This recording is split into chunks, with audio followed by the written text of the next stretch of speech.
Princess Oma had everything money could buy.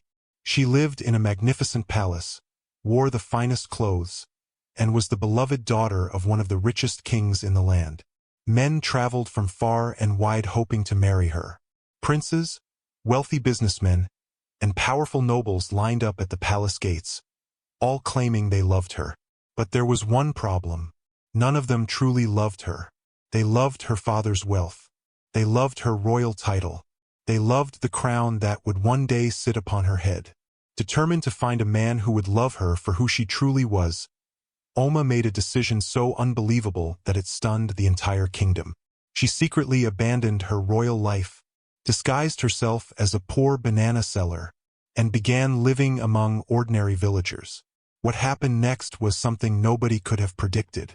Stay with us until the very end because this unforgettable story is filled with love, heartbreak, shocking twists, and a powerful lesson about what it truly means to love someone for who they are. And before we begin, don't forget to like this video and subscribe to this channel, so you never miss another amazing story. Now let's begin. The kingdom of Enugu was known throughout the land for two things: its incredible wealth and its breathtaking princess. People traveled from distant villages just to catch a glimpse of Princess Oma. Stories about her beauty spread from marketplace to marketplace like wildfire. Some said her smile could brighten the darkest day. Others claimed her eyes sparkled like diamonds beneath the morning sun. Many believed she was the most beautiful woman in the entire region. And perhaps they were right. But beauty was only one part of who she was. Princess Oma was intelligent, kind-hearted, humble, and compassionate. She regularly visited schools built by her father. She donated food to struggling families. She spent time listening to elderly villagers tell stories about the kingdom's past. Unlike many royal children, she never looked down on ordinary people. The citizens loved her deeply.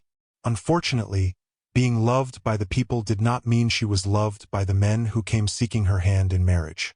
At 26 years old, Oma had everything most women could only dream of. She lived in a magnificent palace built on a hill overlooking the kingdom. She owned beautiful dresses made from the finest fabrics. She had servants ready to fulfill her every request. She could travel anywhere she wanted. She never worried about money, never worried about food, never worried about security. Yet despite all these blessings, there was one thing she desperately wanted but could never seem to find: true love. One warm afternoon, Oma stood on her balcony watching the palace gardens below. Colorful flowers swayed gently in the breeze. Birds chirped happily from the trees. Everything looked peaceful, yet her heart felt heavy. A knock sounded on her door. "Your Highness," one of the palace maids said, entering respectfully. "Yes, the king requests your presence in the royal hall." Oma sighed. She already knew what that meant. Another suitor, another man pretending to love her, another performance. "Tell father I'll be there shortly." The maid bowed and left. Oma stared at her reflection in a nearby mirror. Sometimes she wondered if being a princess was actually a curse. How could she know whether someone loved her or simply loved what came with her?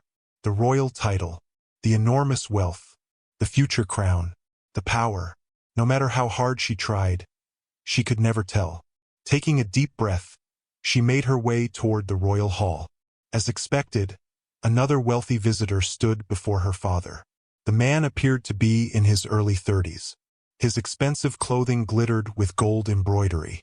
Large rings covered nearly every finger. The moment Oma entered, his eyes widened. He smiled immediately, far too quickly, as though he had rehearsed it. "Princess Oma," he said dramatically, "your beauty exceeds every story I have ever heard." Oma forced a polite smile.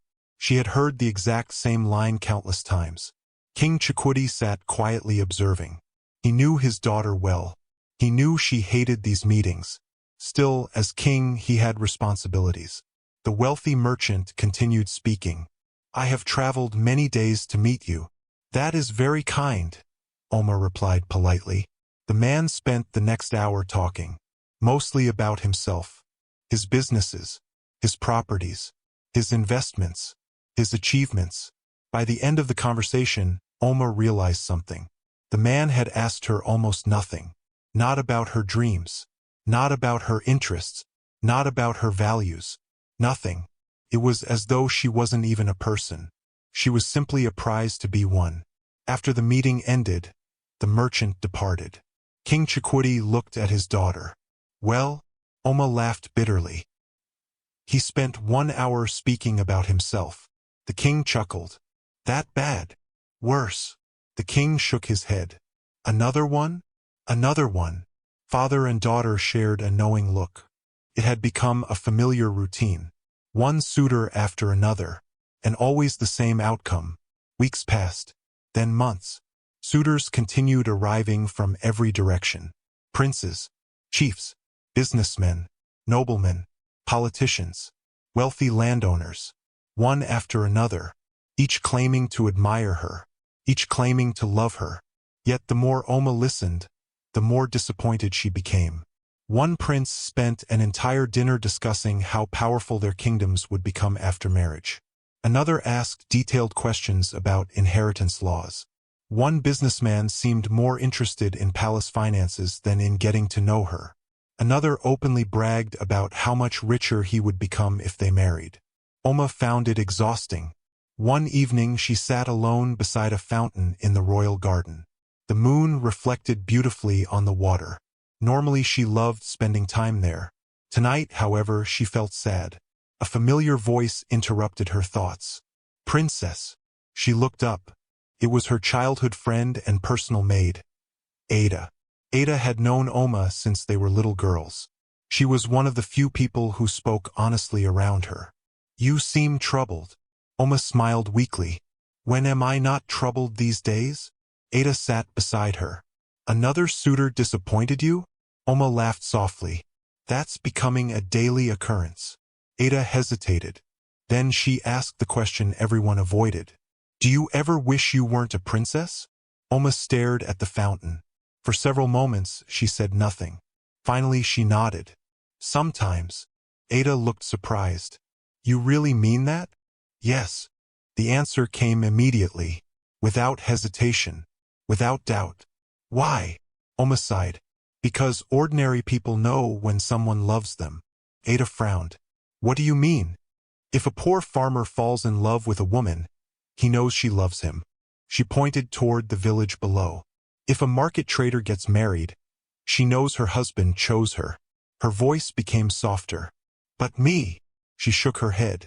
How will I ever know? Ada had no answer. Because the princess was right.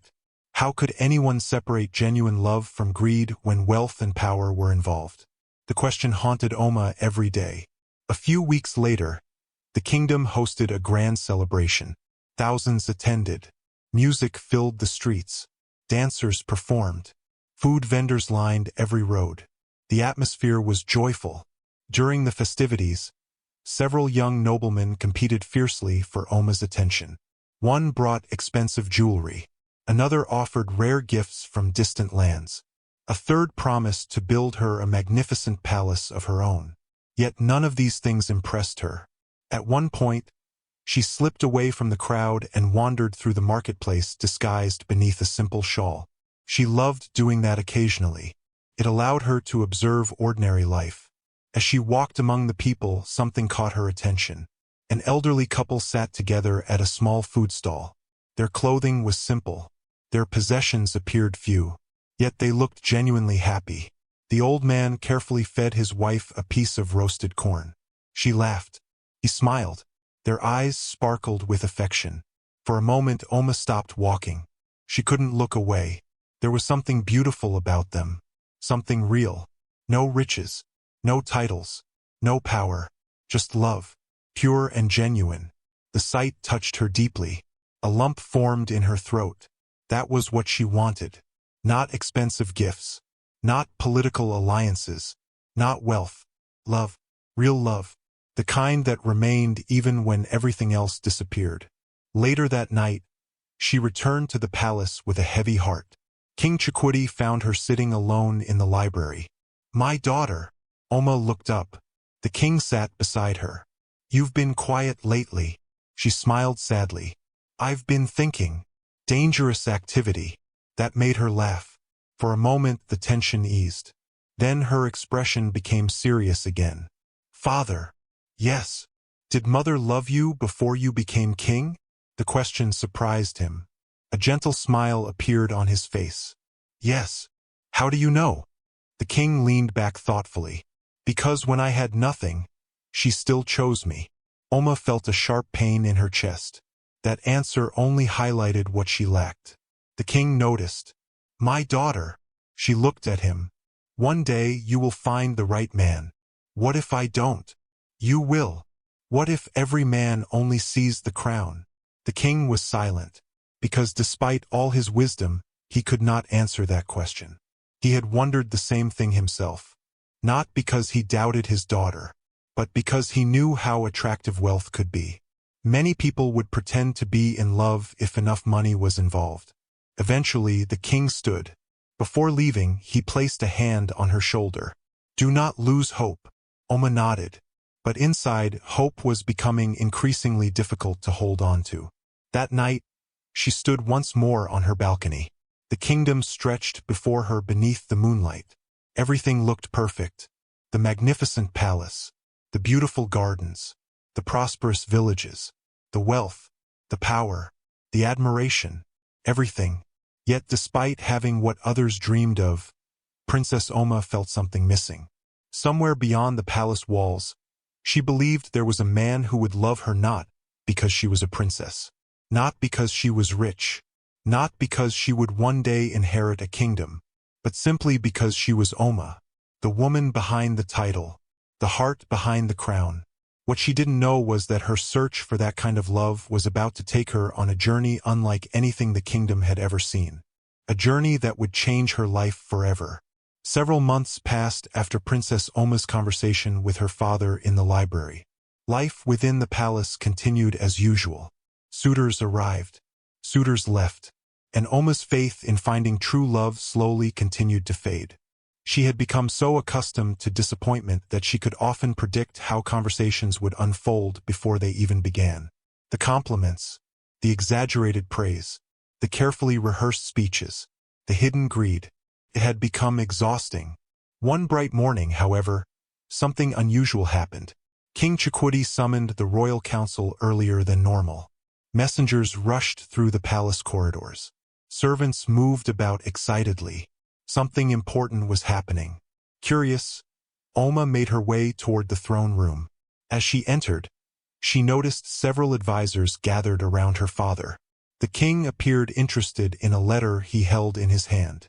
When he saw his daughter enter, he smiled. Oma, come here. She approached. What is it, father? The king handed her the letter. It appears we have another visitor. Oma nearly groaned. Another suitor? The king chuckled. Yes. She sighed dramatically. Wonderful. The advisors laughed. One elderly council member shook his head. Your Highness, most young women would be thrilled. Most young women haven't met the men I've met. The room erupted with laughter. Even King Chakudi struggled to hide his amusement. Perhaps this one will surprise you. Oma raised an eyebrow. They all surprise me. How? Every time I think a man can't possibly become more arrogant than the last one, another arrives and proves me wrong. That earned another round of laughter. The king eventually composed himself. This young man is Prince Obina. From where? A neighboring kingdom beyond the eastern hills. Oma shrugged. A prince is still a prince. Perhaps. But for some reason, King Chakudi sounded thoughtful. He wrote the letter himself. That immediately caught Oma's attention. Most princes employed scribes. Most royal messages were filled with grand titles and exaggerated language. She glanced at the letter. The writing was neat and simple, respectful, without unnecessary boasting. Interesting. Very interesting. 3 days later, Prince Obina arrived. The entire palace gathered to welcome him. Servants lined the entrance. Royal guards stood at attention. Musicians played traditional drums. Oma watched from a balcony overlooking the courtyard. A convoy of horses entered through the palace gates. At the center rode a young man dressed in royal attire. He was handsome, tall, confident. Yet unlike many princes she had met, he didn't appear arrogant. Instead of waving dramatically to attract attention, he simply smiled politely at those around him. As he dismounted, he immediately greeted the guards. Then the servants. Then the palace staff. That alone surprised Oma. Many nobles acted as though servants were invisible. Prince Obina treated everyone with respect. King Chikwudi descended the palace steps to welcome him personally. The prince bowed deeply. "Your Majesty." The king nodded approvingly. "Welcome to Enugu. It is an honor." His voice was calm, confident, not overly dramatic, not rehearsed, not fake, at least not yet. Oma remained cautious. She had learned not to judge people too quickly. Still, she found herself watching closely. When Obina's gaze briefly found hers on the balcony, he smiled. Not the exaggerated smile she was accustomed to, just a simple smile. Then he returned his attention to the king. That surprised her too. Most men spent their first few minutes staring at her beauty. This prince seemed more interested in being respectful. Later that evening, a banquet was held in his honor. The dining hall sparkled with candlelight. Musicians played softly in the background. Royal guests filled the room. Oma sat beside her father as Prince Obina was escorted to his seat. The meal began. To her surprise, the prince spent most of the evening listening. When people spoke, he paid attention. When elders shared stories, he listened respectfully. When servants brought food, he thanked them. Several times, Oma caught herself staring. Not because he was handsome, because he was different. At least he appeared different. After dinner, King Chikwudi invited him into a private sitting room. Oma joined them. The king studied the prince carefully. "So, Prince Obina." "Yes, your majesty. You traveled a great distance." "I did." "Why?" The prince smiled. "Because some journeys are worth taking." The answer sounded sincere. The king leaned back. "And what exactly are your intentions concerning my daughter?" A direct question. The room grew quiet. Many men stumbled when asked that question. Obina remained calm. "I would like the opportunity to know her." The king raised an eyebrow. "Only that?" "For now." The king seemed intrigued. "Most men immediately speak of marriage." Obina smiled. "Marriage should come after understanding." Oma blinked. That was not the answer she expected. Neither was the king. The prince continued. "How can I ask a woman to spend her life with me if I don't truly know her?" The king exchanged a glance with Oma. Interesting. Very interesting. For the first time in years, Oma felt a small spark of hope. The next morning, King Chikwudi made an announcement. "Prince Obina will remain in the palace for 1 week." The prince bowed gratefully. "I appreciate the opportunity." The king nodded. "I wish to know your character." A wise decision.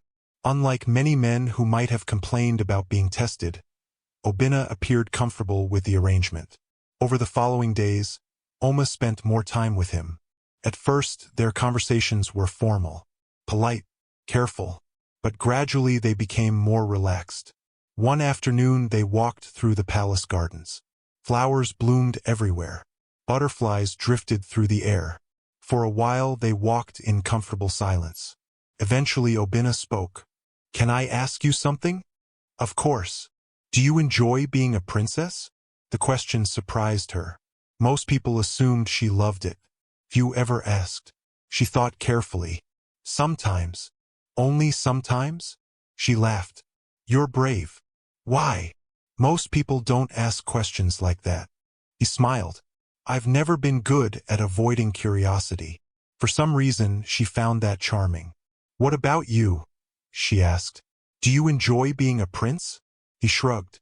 "It has advantages." "And disadvantages?" "Many." She laughed. For the next hour they exchanged stories about royal life. For the first time in a long time, Oma found herself genuinely enjoying a conversation with a suitor. Days passed. The more time they spent together, the more comfortable they became. They played traditional board games, visited village projects funded by the palace, attended cultural ceremonies, shared meals, laughed often. One evening, while walking through the gardens, Oma realized something. She was looking forward to seeing him each day. That realization frightened her. Hope was dangerous. Hope could lead to disappointment. And disappointment was something she knew all too well. That night, Ada noticed her smiling. The maid grinned knowingly. "What?" Oma rolled her eyes. "What? You've been smiling all day." "I have not." "You absolutely have." Oma tried to hide her amusement. Ada crossed her arms. "You like him?" "No. You do." "I barely know him." Ada laughed. "That's not a denial." Oma threw a cushion at her. Both women burst into laughter. Still, after Ada left, Oma found herself thinking about Obina. His kindness, his manners, his intelligence, the way he listened, the way he treated people. For the first time, she dared to imagine a future. Maybe, just maybe, this was the man she had been waiting for. The following day brought another pleasant surprise. While touring a village school built by the palace, Obina spent nearly an hour speaking with the children. Not because anyone asked him to, not because it would impress anyone. He simply seemed to enjoy it. The children adored him. As they left, one little girl ran up and hugged his leg. The prince laughed warmly. Oma watched from nearby. Her heart softened. Could someone fake kindness that naturally? Could someone pretend that convincingly? Maybe, but she hoped not. She desperately hoped not. That evening, she sat with her father. King Chikuti immediately noticed the change in her mood. "You seem happier." Oma smiled. "Do I?" "Yes." The king studied her. "What do you think of Prince Obina?" She hesitated, then admitted the truth. "I think he's different." The king nodded thoughtfully. "So do I." That surprised her. "You do?" "Yes." "Then why do you still seem cautious?" The king smiled. "Because people reveal their true character over time." Oma understood. Her father wasn't being negative. He was being wise. Still, she couldn't stop herself from feeling hopeful. Later that night, she stood on her balcony beneath the stars. The palace was quiet. The kingdom slept peacefully below. For months she had felt trapped between loneliness and disappointment. For months every suitor had left her frustrated. Yet now, for the first time in years, something felt different.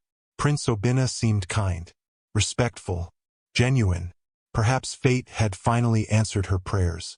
Perhaps all the disappointment had led her to this moment. Perhaps the man staying inside the palace guest quarters was truly different from all the others. As she looked toward the moonlit gardens below, a smile touched her lips. For the first time in a very long while, Princess Oma allowed herself to dream. She imagined a future filled with laughter, partnership, trust, and maybe even love. What she didn't know was that some people wear masks so perfectly that even the sharpest eyes cannot see through them. And soon, a terrible truth would shatter every hope she had begun to build. For the first time in many years, Princess Oma was happy. Not the kind of happiness she displayed during royal ceremonies. Not the polite smiles she wore when greeting visitors. Not the carefully controlled emotions expected from a future queen. This happiness felt real, natural, unexpected. Prince Obina had now spent 5 days in the palace. 5 days of conversations. 5 days of laughter. 5 days of slowly earning her trust. And trust was something Oma rarely gave. Throughout her life, she had learned to be careful. Too many people approached her with hidden motives. Too many smiles concealed greed. Too many compliments hid ambition. Yet Obina seemed different. Every day, he gave her more reasons to believe he was genuine. The palace staff liked him. The royal advisors respected him. Even her father appeared impressed. King Chikuti was not easily fooled. He had spent decades ruling a kingdom. He understood people. He could usually sense dishonesty long before others noticed it. Yet even he seemed pleased with the young prince. That alone gave Oma confidence. Perhaps this time would be different. Perhaps this time her heart was finally safe. One evening, the palace hosted a small dinner in honor of several visiting chiefs. Prince Obina sat beside Oma throughout the meal. The atmosphere was warm and relaxed. Stories were exchanged. Laughter echoed through the dining hall. At one point, one of the elderly chiefs smiled at the prince. "You seem quite fond of our princess." The room immediately became interested. Several guests exchanged knowing looks. Oma felt her cheeks warm. Prince Obina smiled politely. It would be difficult not to admire someone like her. The answer sounded sincere, not exaggerated, not dramatic, simple, respectful. The chief nodded approvingly. King Chakudi remained silent but watched carefully. The dinner continued without incident. As the evening drew to a close, guests slowly began departing. Oma found herself smiling. For once, she wasn't dreading the future. She was actually looking forward to it. That thought frightened her, because hope always carried risk. Still, she couldn't stop herself. Later that night, she sat in her chambers while Ada brushed her hair. The maid grinned mischievously. "You spent nearly the entire evening smiling." Oma rolled her eyes. "You keep saying that." "Because it's true." Ada continued brushing. "I've never seen you like this." "Like what?" "Hopeful." The word lingered in the air. Hopeful. Yes, that was exactly how she felt. For months she had been drowning in disappointment. Now she felt as though sunlight was finally breaking through the clouds. "I don't know," Oma admitted. Ada smiled. "I think you like him." Oma stared at her reflection in the mirror. Perhaps she did. The realization made her nervous. She had spent years protecting her heart. Now, somehow, this prince had slipped past her defenses. That night she fell asleep smiling, completely unaware that everything was about to change. The next day passed peacefully. Prince Obina accompanied King Chakudi to several meetings. He spent time with villagers. He visited local projects. Once again, he appeared thoughtful and kind.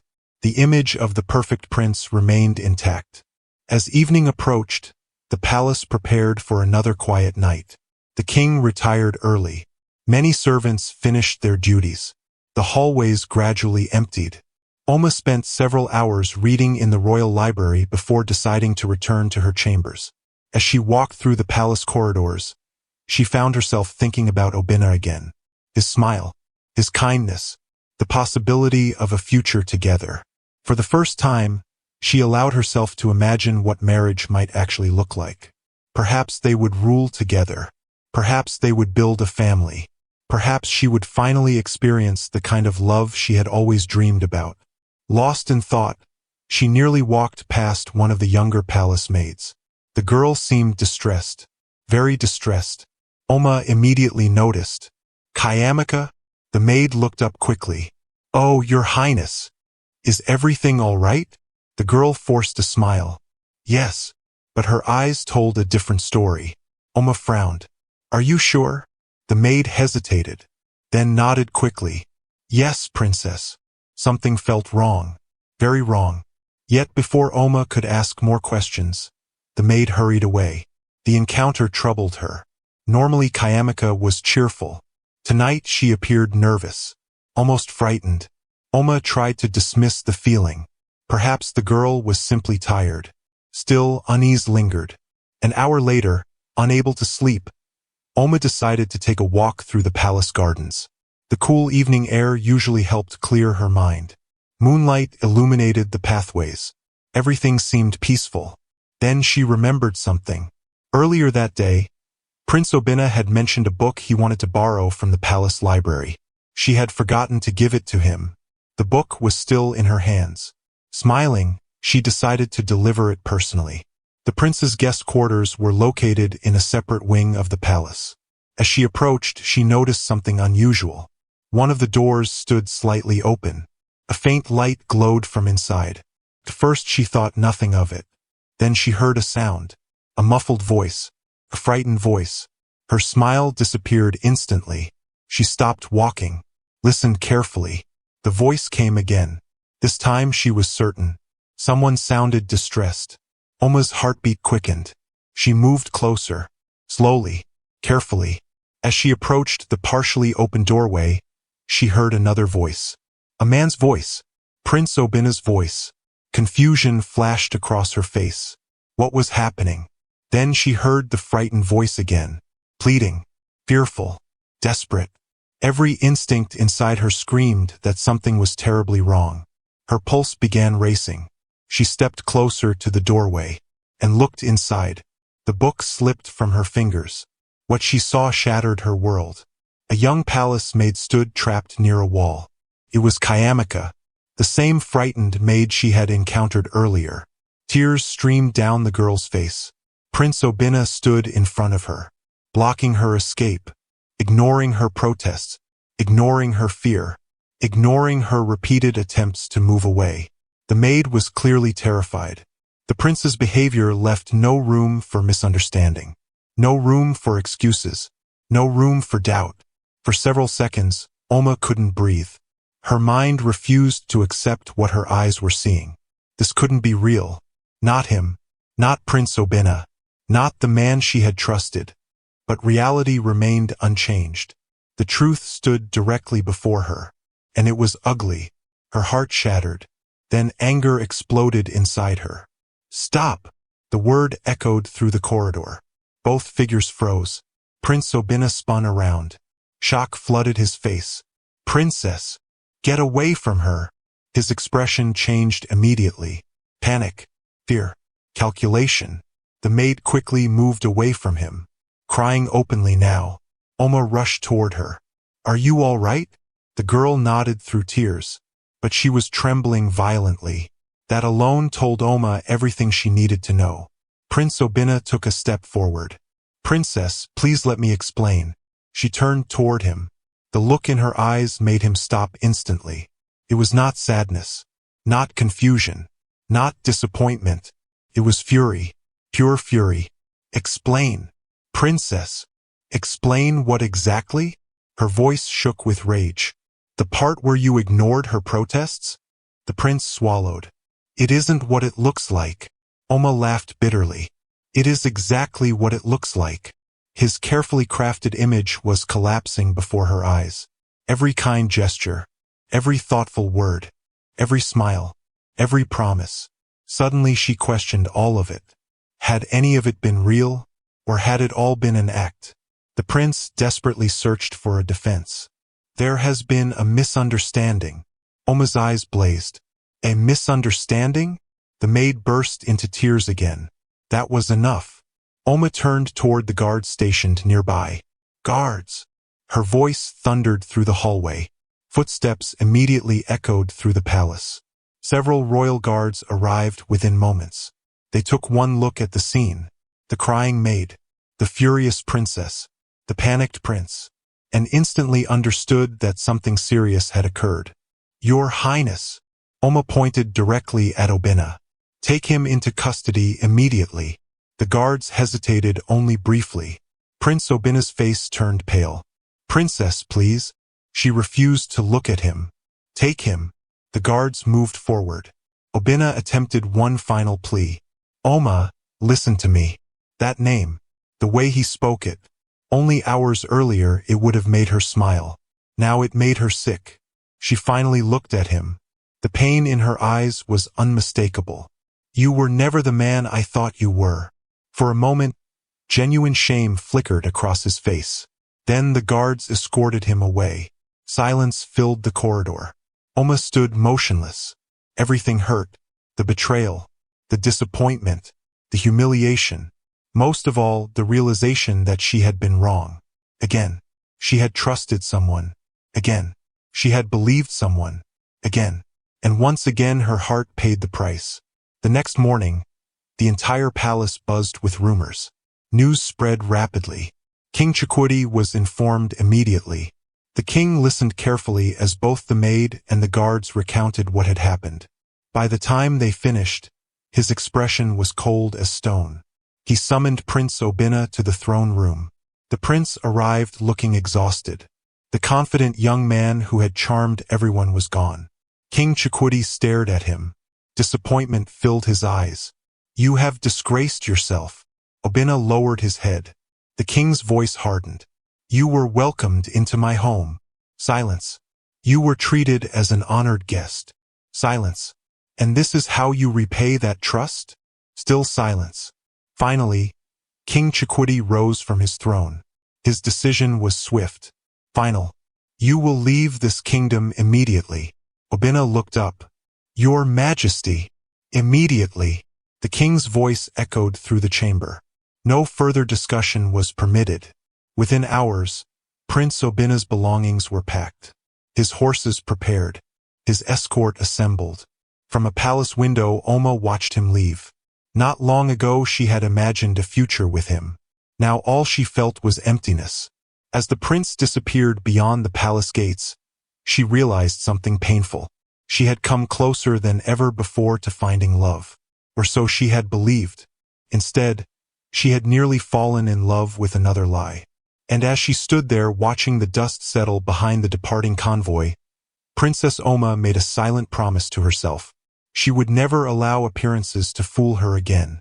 If true love existed, she would have to find a completely different way to discover it. The departure of Prince Obinna should have brought Princess Oma relief. Instead, it left a painful emptiness. For days after he was sent away, the palace felt different.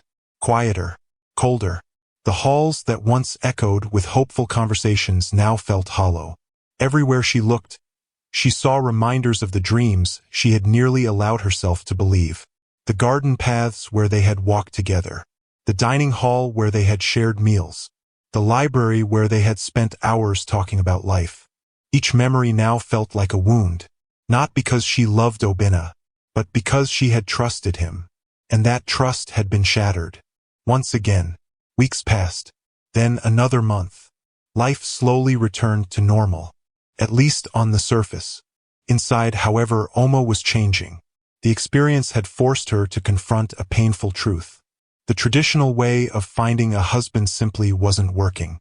Every suitor arrived already knowing who she was. Every suitor arrived already aware of her father's wealth. Every suitor arrived already dreaming about becoming king. How could she ever know who genuinely cared about her? The more she thought about it, the more frustrated she became. One evening, she sat alone in the royal garden. The same fountain where she had often gone to think stood quietly before her. Moonlight danced across the water. Normally she found comfort there. Tonight she found only questions. Princess. Oma looked up. Ada approached carrying a small tray with tea. The maid sat beside her. For several moments neither spoke. Finally, Ada broke the silence. You're thinking again. Oma laughed softly. When am I not? Ada handed her a cup. What is it this time? The princess stared into the water. Do you know what bothers me most? The prince. No. Ada looked surprised. No. Oma shook her head.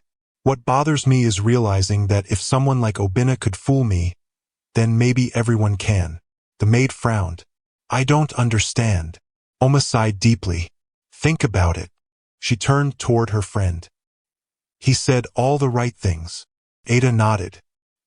He behaved perfectly. Another nod. He treated everyone kindly. At least when people were watching. Exactly. That was the problem. Obinna had performed kindness. He had worn goodness like a mask. And nobody noticed until it was too late. Oma looked toward the stars. How am I supposed to find a husband when people can pretend so well? Ada had no answer. Because it was a fair question. One that had no easy solution. That night Oma barely slept. She lay awake staring at the ceiling. Thinking. Questioning.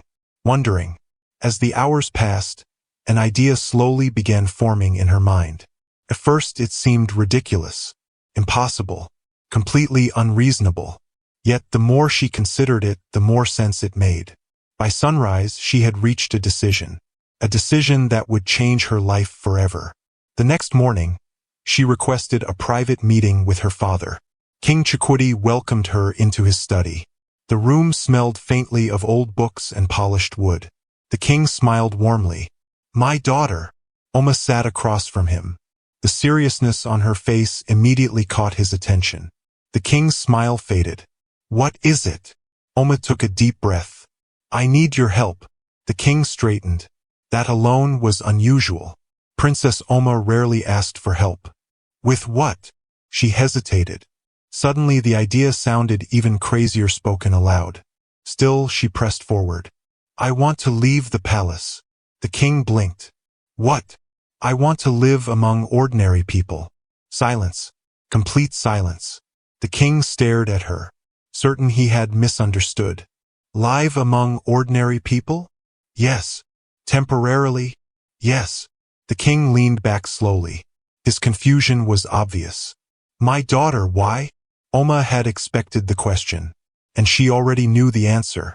Because being a princess is preventing me from finding true love. The king sighed, not because he disagreed, but because he understood. For years he had watched his daughter struggle. For years he had seen greedy men pursue her. For years he had worried about exactly this problem. Still, her proposal seemed extreme. What exactly are you suggesting? Oma's eyes lit up. Now she was committed. I want to disguise myself. The king nearly dropped the cup in his hand. Disguise yourself? Yes. As what? Oma smiled. A banana seller. The king choked on his drink. For several seconds he simply stared. A what? A banana seller. The king burst into laughter. Not mocking laughter. The shocked laughter of a man who couldn't believe what he was hearing. A banana seller?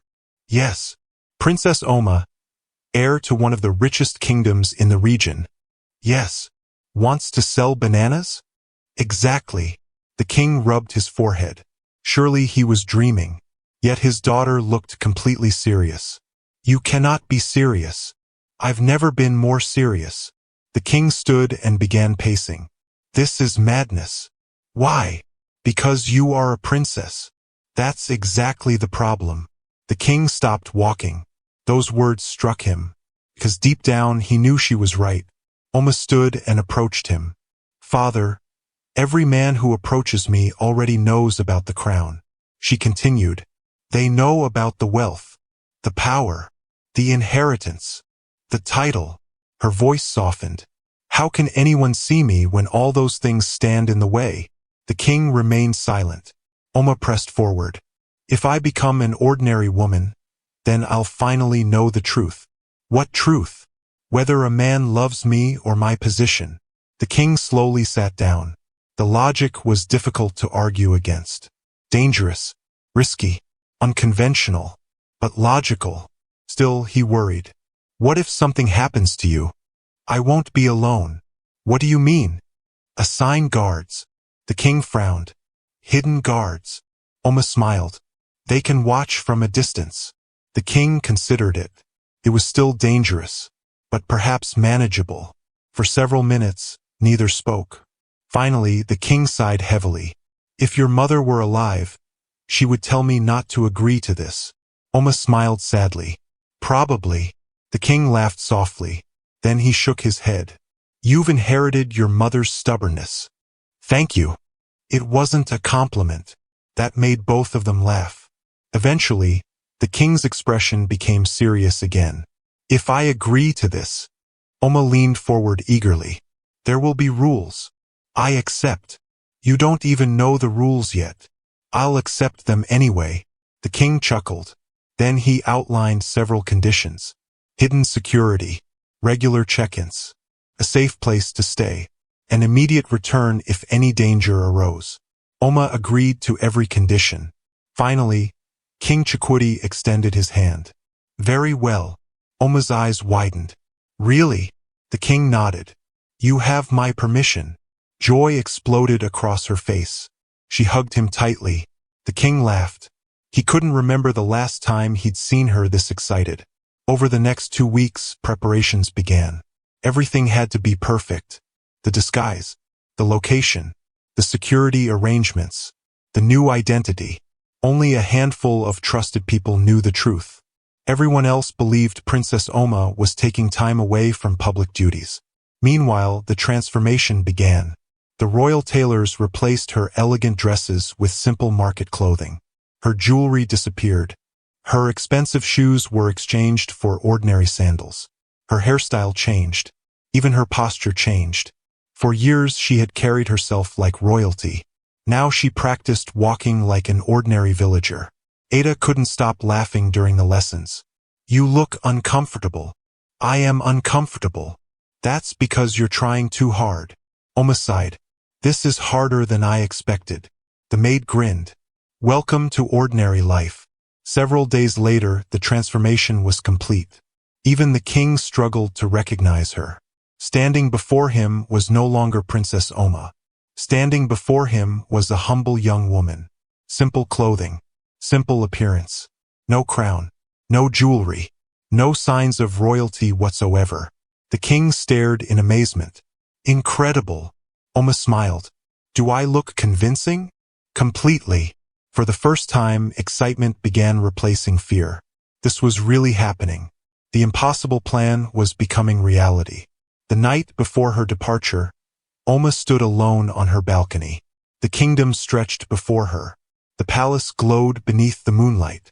Tomorrow she would leave all of this behind. At least temporarily. For the first time in her life, she would experience the world as an ordinary person. No servants. No titles. No royal treatment. Just life. Real life. Part of her felt terrified. Another part felt incredibly alive. Because for the first time, she wasn't following tradition. She wasn't obeying expectations. She wasn't allowing her title to define her future. She was taking control of her own destiny. The next morning, before sunrise, a small carriage quietly departed the palace. No royal banners. No grand ceremony. No public announcement. Inside sat a young woman carrying several baskets of bananas. To the outside world, she looked completely ordinary. Nobody would ever guess she was the future queen of Enugu. As the palace disappeared behind her, Oma looked forward with determination. Somewhere out there was the man she had been searching for. A man who would love her heart instead of her crown. A man who would choose her even if she owned nothing. A man who would see Oma. Not Princess Oma. Not future Queen Oma. Simply Oma. And if such a man existed, she was determined to find him. No matter how long it took. No matter how impossible the journey seemed. For the first time in her life, Princess Oma was stepping into the unknown. And she had no idea that destiny was already preparing a meeting that would change everything. The first rooster had not yet crowed when Oma opened her eyes. For a brief moment, she stared at the wooden ceiling above her and felt confused. Where am I? Then reality returned. She was no longer sleeping in her luxurious palace chamber. There were no silk curtains, no gold decorations, no servants waiting outside her door, no royal guards standing nearby. Instead, she lay on a simple wooden bed inside a small rented room above a market stall. And for the first time in her life, she smiled the moment she woke up. Because this was exactly where she wanted to be.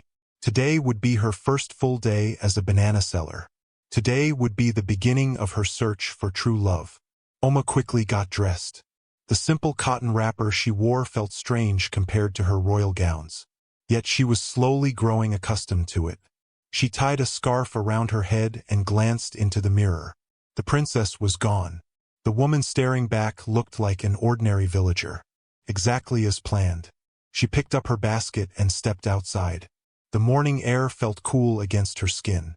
The village was already coming alive. Women swept the fronts of their homes. Farmers headed toward their fields. Children prepared for school. The sounds of everyday life filled the air. Oma found herself smiling. In the palace, life often felt distant, removed. Here, everything felt real, alive. She walked toward the market square carrying her basket of bananas. Several hidden palace guards followed from a distance, careful not to be noticed. King Chikwudi had insisted. Even now, the thought made her smile. Her father was probably worrying himself sick. The market slowly filled with people. Traders arranged their goods. Customers arrived carrying baskets. Voices filled the air. Laughter echoed from nearby stalls. Oma found the small wooden stall she had rented. It wasn't much, just a simple structure with a wooden roof and table. But to her, it felt like freedom. She carefully arranged her bananas. Large bananas in one section, smaller ones in another. By the time she finished, customers had begun arriving. An elderly woman approached first. "Good morning." Oma smiled. "Good morning." The woman examined the bananas. "How much?" Oma quoted the price she had practiced. The woman frowned immediately. "That's too expensive." Oma blinked. "Too expensive?" The palace merchants had suggested that price. The old woman crossed her arms. "I can get cheaper bananas 2 stalls away." Oma panicked slightly. What was she supposed to do? Nobody had taught her how to bargain. The woman stared, waiting. Finally Oma lowered the price. The woman grinned. "Now we're talking." A few moments later, the sale was completed. As the customer walked away, Oma stared after her. Then she laughed. She had just sold her first bananas. The experience felt strangely satisfying. Throughout the morning, more customers arrived. Some were pleasant. Some were demanding. Some haggled endlessly. One man spent nearly 10 minutes negotiating over 3 bananas. At the palace, such conversations would have seemed ridiculous. Now she found them amusing. By midday, however, reality began teaching her some difficult lessons. Life as an ordinary person wasn't easy. The sun felt hotter than she expected. Her feet hurt, her back ached, and customers could be surprisingly rude. One wealthy trader approached her stall. After hearing the price, he scoffed. "Those bananas aren't worth that much." Oma remained polite. "They're fresh." The man laughed. "So what?" Then he walked away. No apology. No respect. Nothing. The interaction bothered her. Not because he rejected the bananas, but because of how dismissively he treated her. As a princess, people spoke carefully around her. Now she was experiencing something entirely different. She was invisible, ordinary, and not everyone treated ordinary people kindly. The realization saddened her. Yet it also taught her something important. Many of the citizens she governed faced treatment like this every day. It gave her a new perspective, one she never could have gained inside palace walls. Several days passed, then a week. Gradually, Oma adapted to her new life. She learned how to bargain, learned how to attract customers, learned how to recognize dishonest buyers. Most importantly, she learned how ordinary people survived. The experience humbled her. One afternoon, a young mother approached carrying a baby. The woman carefully counted coins before selecting only 2 bananas. Oma noticed the disappointment on her face. The mother clearly wanted more, but couldn't afford them. Without thinking, Oma added 2 extra bananas to the basket. The woman looked surprised. "You gave me too many." Oma smiled. "Consider them a gift." The mother's eyes filled with gratitude. "Thank you." As she walked away, Oma felt warmth spread through her chest. That feeling stayed with her the rest of the day. Weeks passed. Her little banana business began thriving. Regular customers started visiting. People recognized her, trusted her, liked her. Many simply knew her as Oma the banana seller. Nothing more, nothing less. And strangely, she loved it. For the first time in years, nobody expected perfection from her.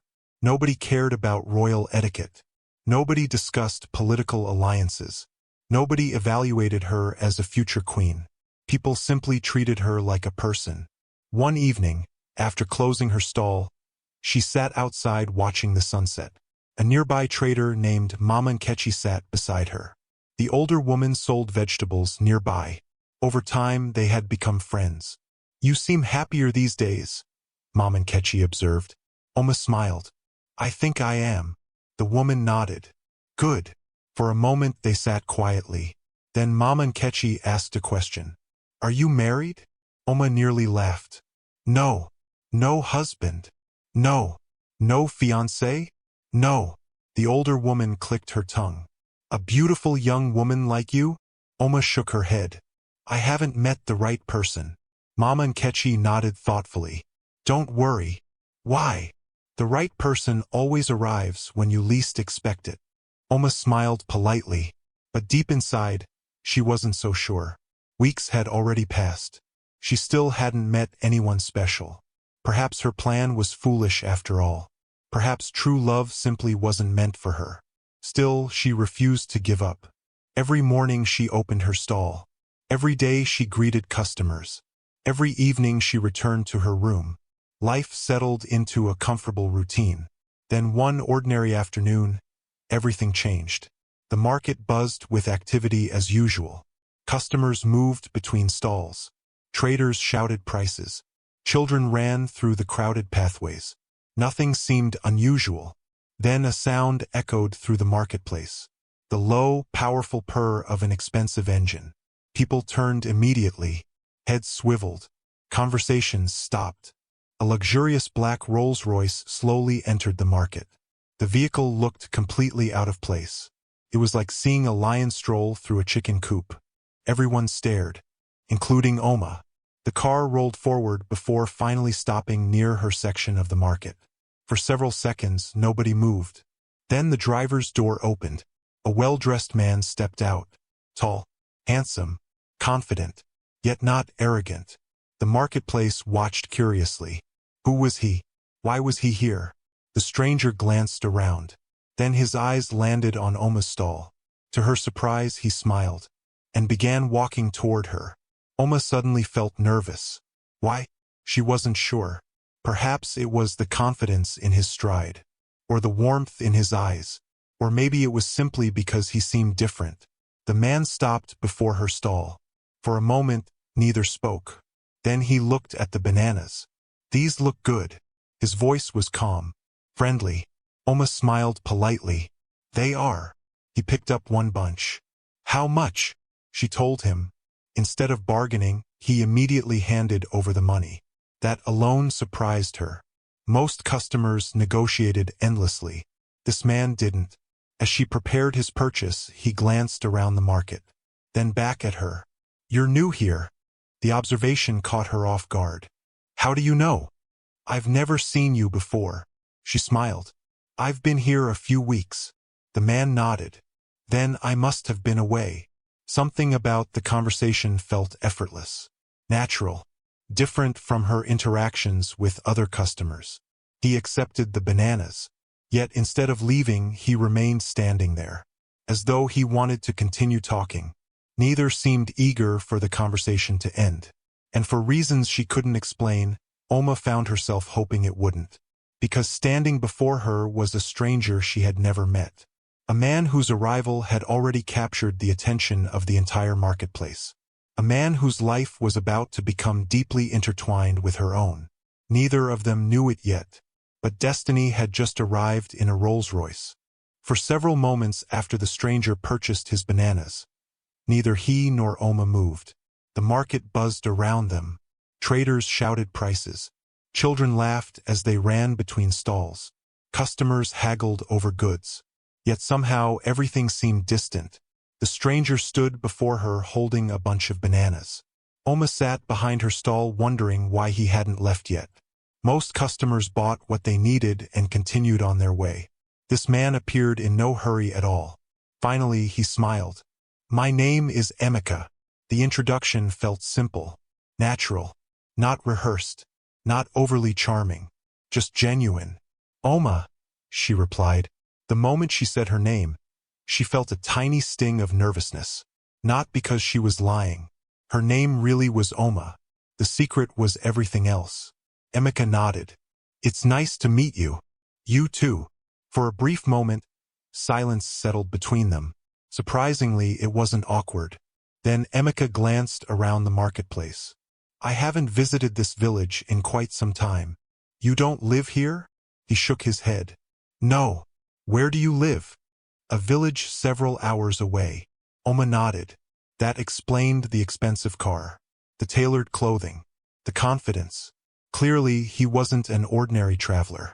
Still, unlike many wealthy men she had met before, he didn't seem eager to advertise his success. That immediately caught her attention. Most rich men loved talking about themselves. This man seemed more interested in conversation. What brings you here? She asked. Business. He shrugged casually. I had a meeting nearby. Then he smiled. And now I have bananas. That made her laugh. The sound surprised even her. Felt easy, effortless. Emeka smiled too, as though he enjoyed hearing her laugh. After a few more minutes of conversation, he finally glanced toward his car. I should probably leave. The The statement produced an unexpected feeling inside her. Disappointment. Why was she disappointed? She barely knew him, yet she found herself hoping he would stay longer. Probably, she agreed. He nodded, then hesitated, almost as though he wanted to say something else. Finally he smiled. Maybe I'll see you again. Before she could respond, he turned and walked back toward the Rolls-Royce. Moments later, the vehicle disappeared down the road. Oma watched until it vanished completely. Only then did she realize she was smiling. The rest of the afternoon passed quickly, yet her thoughts kept returning to the stranger. Emeka. There was something different about him. She couldn't quite explain what it was. Perhaps it was the way he listened, or the way he spoke, or the fact that he never once tried to impress her. Whatever the reason, she found herself replaying their conversation repeatedly. That evening, Mama Nkechi noticed immediately. The older woman narrowed her eyes. Something happened today. Oma nearly laughed. What makes you say that? You've smiled at absolutely nothing 3 times in the last 10 minutes. Oma looked away. Mama Nkechi gasped dramatically. A man! Several nearby traders turned immediately. Oma groaned. Please stop. The older woman grinned. There was definitely a man. Oma shook her head. Yet deep inside, she couldn't deny it. There had been. The following morning, she arrived at her stall earlier than usual. She told herself it was because business had been improving. Nothing more. Certainly not because she wondered whether Emeka might return. That would be ridiculous. People didn't drive hours just to buy bananas. The thought was absurd. Still, she occasionally glanced toward the road, just in case. By midday, she felt slightly foolish. Of course he wasn't coming back. Why would he? Then a familiar engine echoed through the marketplace. Her heart nearly stopped. The Rolls-Royce. Slowly it appeared around the corner. The vehicle moved through the market, and once again stopped near her stall. Oma immediately looked away, pretending she hadn't noticed, pretending her heart wasn't suddenly racing. The driver's door opened. Footsteps approached. Then came a familiar voice. Hello again. She looked up, trying very hard not to smile too much. Hello. Emeka grinned. I ran out of bananas. She stared at him. You bought enough yesterday for a small family. I know. And you finished them all? Every single one. She laughed. The lie was terrible. Emeka laughed too, then lowered his voice. Truthfully, I wanted another conversation. The honesty caught her off guard. Most men would have invented an excuse. Emeka simply told the truth. Something about that made her smile. He bought more bananas, then stayed. Again. They talked for nearly an hour. About the village. About work. About life. About nothing important at all. Yet somehow the conversation remained interesting. Before leaving, Emeka waved. I'll see you soon. Oma watched him drive away. This time she didn't bother pretending she wasn't happy. The pattern continued. Every few days the Rolls-Royce appeared. Then every other day. Then almost daily. Eventually, his visits became part of her routine. Some days he bought bananas. Some days he purchased only one. Once he bought none at all. He simply sat nearby and talked. Strangely, neither seemed to mind. Weeks passed, and with each visit they learned more about each other. One afternoon, Emeka arrived carrying 2 bottles of cold juice. He handed one to her. The weather was brutally hot. The gesture immediately brightened her day. You didn't have to do that. I know. She accepted the drink. Thank you. He smiled. You looked thirsty. The simplicity of the gesture touched her more than expensive gifts ever had. In the palace, wealthy suitors often arrived bearing diamonds, gold jewelry, designer clothing, rare treasures. Yet none of those gifts had ever meant much. A cold drink on a hot day somehow felt more thoughtful, because it wasn't about impressing her. It was about caring. As the weeks continued, Oma found herself looking forward to seeing him. She would notice the time, wonder whether he might visit, listen for the familiar sound of the Rolls-Royce. The realization made her nervous. She had promised herself to be careful, very careful. After Prince Obinna, She had vowed never to trust too easily again. Yet Emeka wasn't making it easy to remain guarded. One afternoon, a sudden rainstorm struck the marketplace. Vendors rushed to protect their goods. Customers scattered. Within minutes, most of the market had emptied. Oma struggled to move her bananas under cover. Before she could finish, someone grabbed one side of the table. She looked up. Emeka. Without a word, he helped her move everything to safety. Together they secured the stall before the heavy rain arrived. By the time they finished, both were soaked. Water dripped from their clothing. For a moment, they simply stared at each other. Then they both burst out laughing. The rain continued pouring around them, yet neither seemed eager to leave. Eventually, they sat beneath the shelter watching the storm. "It's beautiful," Oma said. "The rain." She nodded. Emeka smiled. "I agree." For several moments, they simply watched the falling water.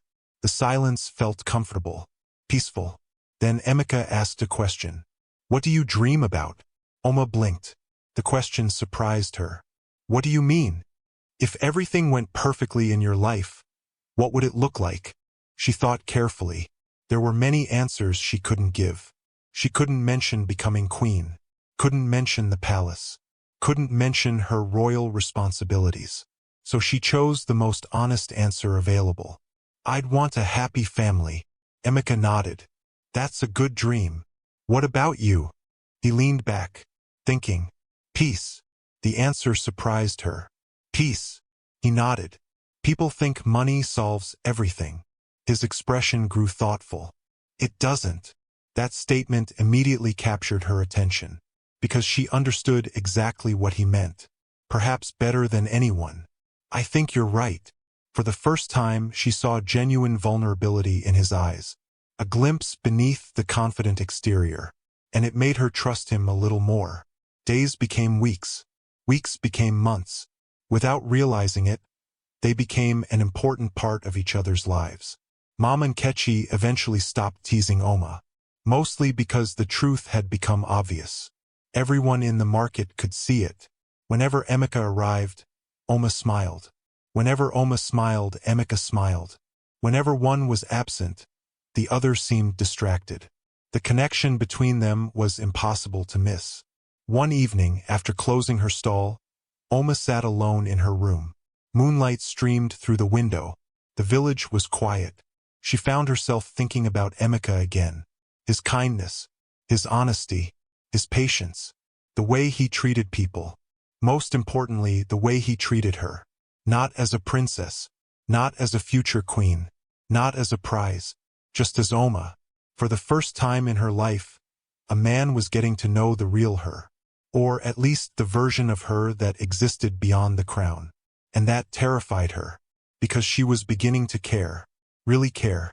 Meanwhile, several villages away, Emeka sat alone on the balcony of his large home.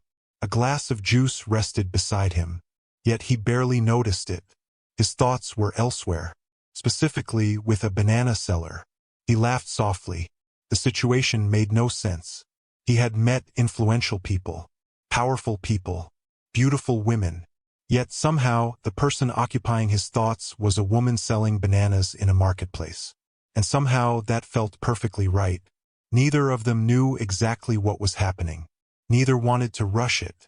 But something undeniable was growing between them. Something deeper than friendship. Something stronger than attraction. Something that neither wealth nor titles could create. And as the stars appeared overhead, both Oma and Emeka found themselves smiling for the same reason. Because tomorrow they would see each other again. By the time 3 months had passed, Oma could no longer imagine her days without Emeka. What had begun as a simple conversation over a bunch of bananas had quietly become the most important part of her life. Every morning she woke wondering whether she would see him. Every afternoon she found herself listening for the familiar sound of his Rolls-Royce. And every evening she replayed their conversations in her mind before falling asleep. It wasn't just her. The entire marketplace had noticed. Whenever Emeka arrived, people exchanged knowing smiles. The vegetable sellers noticed. The fruit vendors noticed. Even the children noticed. The only two people pretending not to notice were Oma and Emeka themselves. Though deep down both knew the truth. Something was changing. Something neither could stop. One bright morning, Oma was arranging bananas at her stall when Mom Nkechi approached carrying a basket of vegetables. The older woman watched her carefully. Then she smiled. "You've arranged those bananas 3 times. Oma looked up. "What? The bananas?" Mama Nkechi pointed. "You keep rearranging them." Oma glanced down. The woman was right. She had already moved them around several times. She frowned. "I didn't realize." Mama Nkechi laughed. "You're distracted." "I'm not." "You are." The older woman leaned closer. "You're waiting for someone." Oma immediately looked away. The reaction was answer enough. Mama Nkechi burst out laughing. At that exact moment, a familiar engine echoed through the marketplace. The Rolls-Royce. The older woman grinned triumphantly. Case closed. Oma felt her cheeks warm. A few seconds later, Emeka appeared. As always, his arrival seemed to brighten her day instantly. His eyes found hers immediately, and he smiled. The smile was becoming dangerous, because every time he smiled at her, her heart reacted in ways she could no longer control. "Good morning," he said. "Good morning." He looked at the bananas, then at her, then back at the bananas. Oma folded her arms. "What?" He grinned. "I don't actually need bananas." She laughed. "Then why are you here?" The answer came so quickly that neither had time to think. "To see you." Silence. Both froze. The words hung between them. Neither expected them. Neither knew what to say next. For a brief moment, the entire marketplace seemed to disappear. Then Emeka cleared his throat awkwardly. "I mean," Oma smiled. "You mean?" He rubbed the back of his neck. Now it was his turn to feel embarrassed. The sight amused her. Normally he appeared confident, collected. Today he looked flustered, and somehow that made him even more attractive. Eventually both laughed. The tension eased. But neither forgot what he had said. "To see you."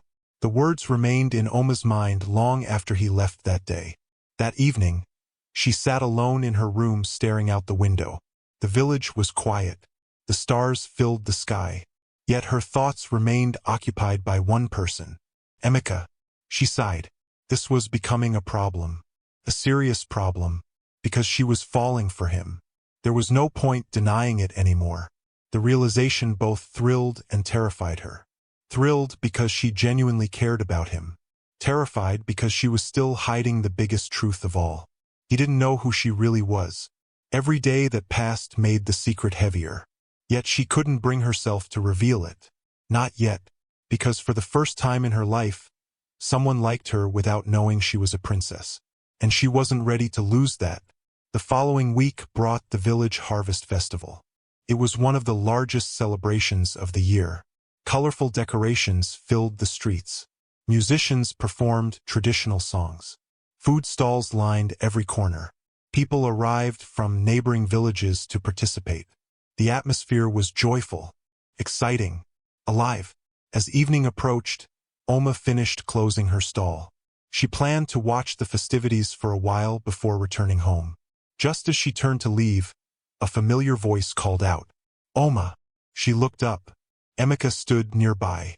For a moment, neither spoke. Then he extended his hand. "Would you like to walk with me?" Her heart immediately skipped a beat. She smiled. "I'd like that." Together they entered the festival. The streets glowed beneath strings of lanterns. Music drifted through the air. Children danced. Families laughed. Everywhere they looked, people seemed happy. For the first time, Oma experienced a festival not as a princess but as an ordinary person. And she loved it. No royal expectations. No formal duties. No ceremonial obligations. Just simple enjoyment. At one point they stopped near a group of dancers. The performers moved gracefully to the rhythm of drums. The crowd applauded enthusiastically. Oma smiled. "I've always loved festivals." Emeka glanced at her. "Really?" She nodded. "They remind me that happiness doesn't have to be complicated." His eyes lingered on her. Longer than usual. You say interesting things. The compliment made her blush slightly. She looked away, trying unsuccessfully to hide her smile. As the evening continued, they wandered through the crowded streets. They shared roasted corn, laughed at street performers, watched children chase one another through the crowd. The entire experience felt surprisingly intimate, natural, comfortable, as though they belonged together. Several times their hands brushed accidentally. Each time both became painfully aware of it. Neither mentioned it, yet neither ignored it either. The attraction between them was becoming impossible to deny. Later that evening, they found themselves sitting beside a small river outside the village. The festival noise faded into the distance. The water reflected the moonlight beautifully. For a while neither spoke. The silence felt peaceful. Then Emeka broke it. "Can I tell you something?" Oma turned toward him. "Of course." He stared at the water, thoughtful, serious. "When I first came to this market, I wasn't expecting anything." She listened quietly. "It was just another business trip." He smiled softly. "Then I met a banana seller." Oma felt her heart begin racing. "I see." His smile widened. "And suddenly I started inventing reasons to return." She laughed. "The banana addiction?" "Exactly."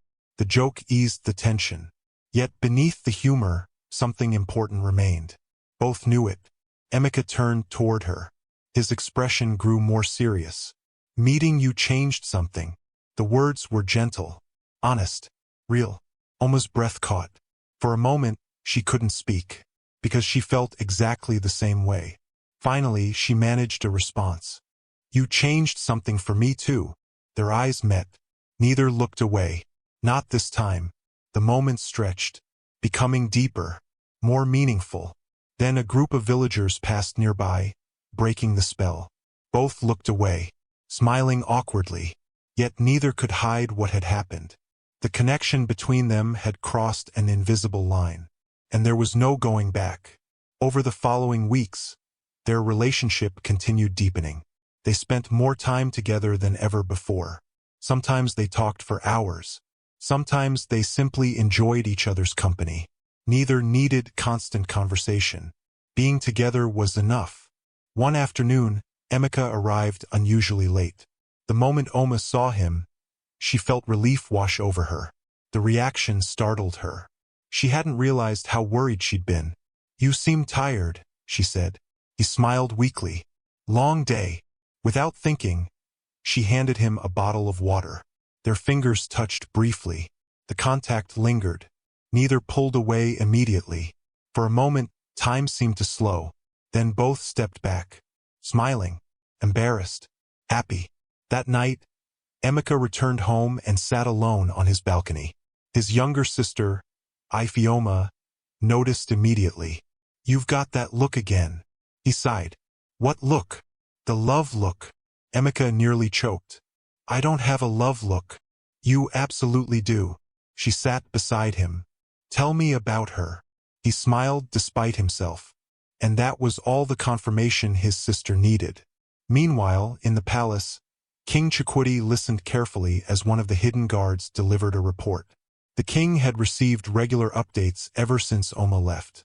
Most reports focused on her safety. Today was different. The guard smiled. "She seems happy." The king nodded. That was all he truly cared about. Then the guard added something else. "There is a man." The king raised an eyebrow. "A man?" The guard nodded. "He visits her often." The king leaned back thoughtfully. "Interesting. Very interesting." Far away, unaware of the conversation happening in the palace, Oma sat beneath a tree outside the market. She watched the sunset paint the sky in shades of orange and gold. Moments later, Emeka joined her. As always, the sight of him made her smile. Neither spoke immediately. They simply sat together, watching the sunset, enjoying the moment. Eventually, Emeka glanced toward her and realized something. The feeling growing inside him was no longer friendship. It was no longer simple attraction. It was something deeper, stronger, more powerful. And for the first time, he stopped trying to deny it. He was falling in love.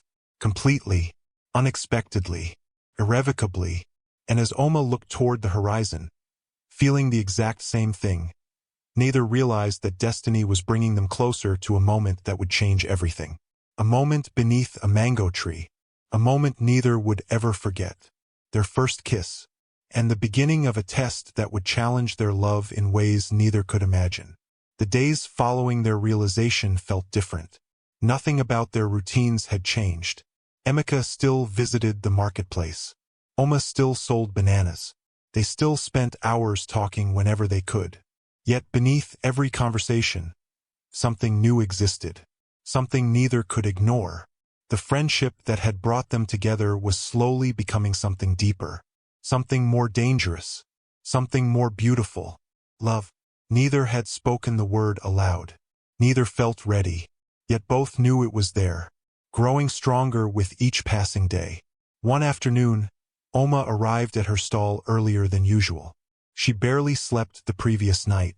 Every time she closed her eyes, she found herself thinking about Emeka, his smile, his voice, the way he listened when she spoke, the way he always noticed when she seemed tired or worried. No man had ever treated her this way before. Not as a princess, not as a prize, not as a future queen, simply as a woman he genuinely cared about. The realization filled her with happiness and fear, because the longer this continued, the more difficult her secret became to carry. Every day she delayed telling him the truth felt like another stone added to her heart. She hated hiding things from him, yet she wasn't ready. Not yet. The fear of losing him remained too great. A familiar voice interrupted her thoughts. "Good morning." She looked up instantly and smiled. Emeka, as always, as expected, yet somehow seeing him never felt ordinary. "Good morning." He placed a small paper bag on the table. Oma raised an eyebrow. "What is this?" "Breakfast." She laughed. "You brought me breakfast? You forget to eat sometimes." The simple observation surprised her, because it was true. She often became busy and skipped meals. Yet she had never mentioned that to him, which meant he had noticed on his own. The realization warmed her heart. "Thank you." Emeka shrugged, trying to appear casual, but she could see the satisfaction in his eyes.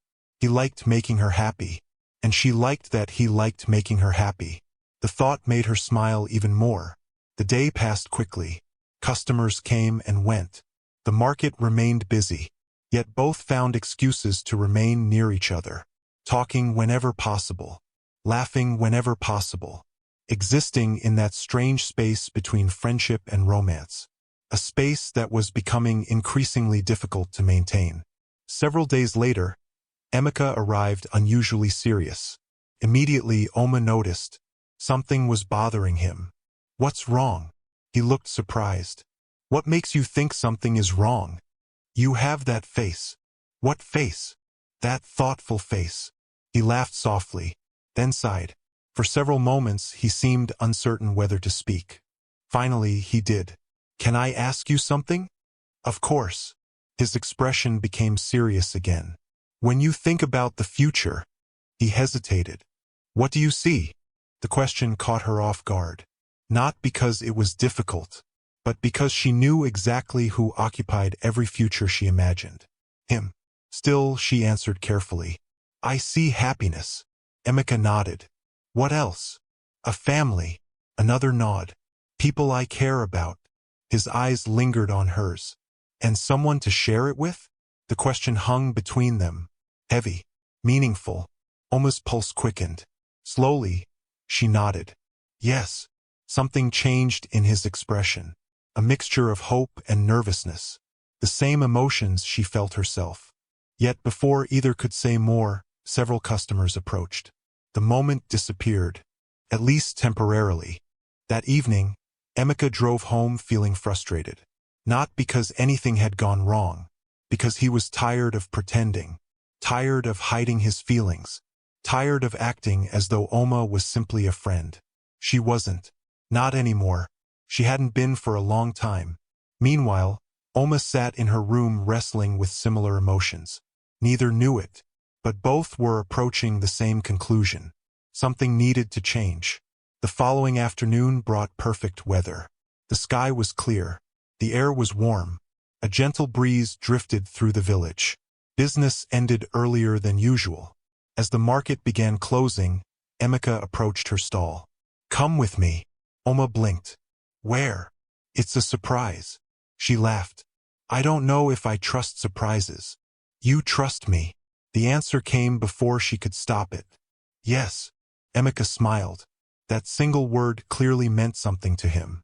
Together they left the marketplace. They walked along a quiet path leading beyond the village. Fields stretched endlessly around them. Birds sang from nearby trees. The world seemed peaceful, beautiful. Eventually they arrived at a large mango tree standing alone on a hill overlooking the countryside. The view was breathtaking. Golden sunlight bathed the landscape. The distant villages appeared almost magical. Oma stared in amazement. "It's beautiful. I thought you'd like it." She smiled. "You were right." Together they sat beneath the tree. For a while neither spoke. The silence wasn't uncomfortable. Felt natural, comfortable, as though words weren't necessary. Eventually, Emika broke the silence. "I come here sometimes when I need to think." Oma glanced at him. "About what?" He laughed softly. "Everything." She nodded. That made sense. A gentle breeze rustled the leaves above them. The setting sun slowly painted the sky with shades of orange and gold. It felt like one of those rare moments people remember forever, though neither knew exactly why. Not yet. After a while, Emika became unusually quiet. Oma noticed immediately. "What are you thinking about?" He smiled. "You."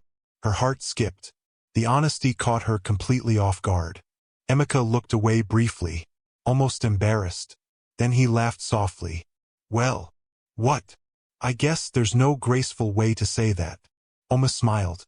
"No." For several moments they simply looked at each other, neither pretending anymore, neither hiding.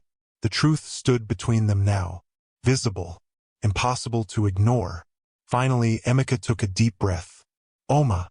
The way he said her name made her pulse quicken. "Yes. I need to tell you something." Every nerve in her body seemed suddenly awake. She already knew. At least part of her knew. Still, hearing it mattered. Hearing it changed everything. Emika's voice softened. "Meeting you changed my life." Her breath caught. He continued. "When I first saw you, I thought you were beautiful." She felt her cheeks warm. "But that's not why I kept coming back." His eyes held hers. "I came back because of who you are." The words struck her heart with incredible force. Not because they were dramatic, because they were sincere. Every word, every emotion, every feeling, real. "I've met many people in my life." His voice grew quieter. "But I've never met anyone like you." Tears threatened to form in her eyes. She blinked rapidly, trying to maintain composure. It wasn't working. Emika smiled softly. "You make ordinary days feel important." The tears came anyway. "And somehow," he continued, "I find myself looking forward to every moment I spend with you." The world seemed to disappear. The wind, the birds, the distant villages. Everything faded. Only his voice remained. Only him. Then he said the words she had secretly dreamed about hearing. "I'm falling in love with you." Silence followed. Beautiful, terrifying, wonderful silence. For a moment Oma couldn't speak. Her heart felt too full, too overwhelmed, too happy. Months of loneliness, months of uncertainty, months of wondering whether true love even existed. All of it led to this moment. Finally, she found her voice. Barely. "Emika." He waited, nervous now, vulnerable, uncertain. For the first time since she'd met him, he looked afraid. Afraid of rejection, afraid of heartbreak, afraid of losing her. The realization touched her deeply, because she felt exactly the same. A small smile appeared on her lips. "I'm falling in love with you too." Relief flooded his face instantly. The transformation was almost comical. Oma laughed through her tears. Emika laughed too. The tension shattered. leaving only happiness behind. For several moments, neither spoke. They simply sat there smiling like fools, unable to stop, unwilling to stop. Then Emeka slowly reached for her hand. Their fingers intertwined naturally, as though they belonged together. Oma looked down briefly, then back at him. His eyes met hers. The distance between them suddenly felt very small. Very, very small. Neither moved. Yet somehow they moved closer. A little. Then a little more. The world seemed to hold its breath. The golden sunlight bathed them in warmth. The leaves above rustled softly. And then it happened. Emeka gently lifted his hand to her cheek. His touch was careful, respectful, tender, giving her every opportunity to pull away. She didn't, because she didn't want to. Slowly he leaned closer. Their eyes remained locked. Her heart pounded so loudly she was certain he could hear it. Then their lips met. The kiss was soft, gentle, perfect, not rushed, not desperate. Simply two people expressing feelings they had carried for months. Time seemed to stop. The world disappeared. Nothing existed except that moment, that feeling, that connection. When they finally pulled apart, neither spoke immediately. Words seemed unnecessary. Oma smiled first, then Emeka, and suddenly both laughed. Not because anything was funny, because they were happy, ridiculously happy, the kind of happiness that makes laughter unavoidable. As the sun slowly disappeared below the horizon, they remained beneath the mango tree, talking, laughing, dreaming about the future. Neither knew what challenges lay ahead. Neither knew how quickly everything could change. At that moment, none of it mattered, because for the first time in her life, Princess Oma believed she had found exactly what she had been searching for. A man who loved her heart. A man who cared about her soul. A man who had chosen her without knowing she was royalty. And as she rested her head against his shoulder beneath the fading sunlight, she silently thanked fate for bringing him into her life. Princess Oma woke the next morning with a smile on her face. For the first time in years, she felt completely happy. The previous evening played repeatedly in her mind. The mango tree, the sunset, Emeka's confession, their kiss. Every memory felt magical. Even now, lying in her small rented room above the marketplace, she couldn't stop smiling. She pulled her blanket over her face and laughed softly to herself. Felt ridiculous, wonderful, perfect. After spending so much of her life wondering whether true love existed, she had finally found it. Or at least she believed she had. The realization filled her heart with warmth.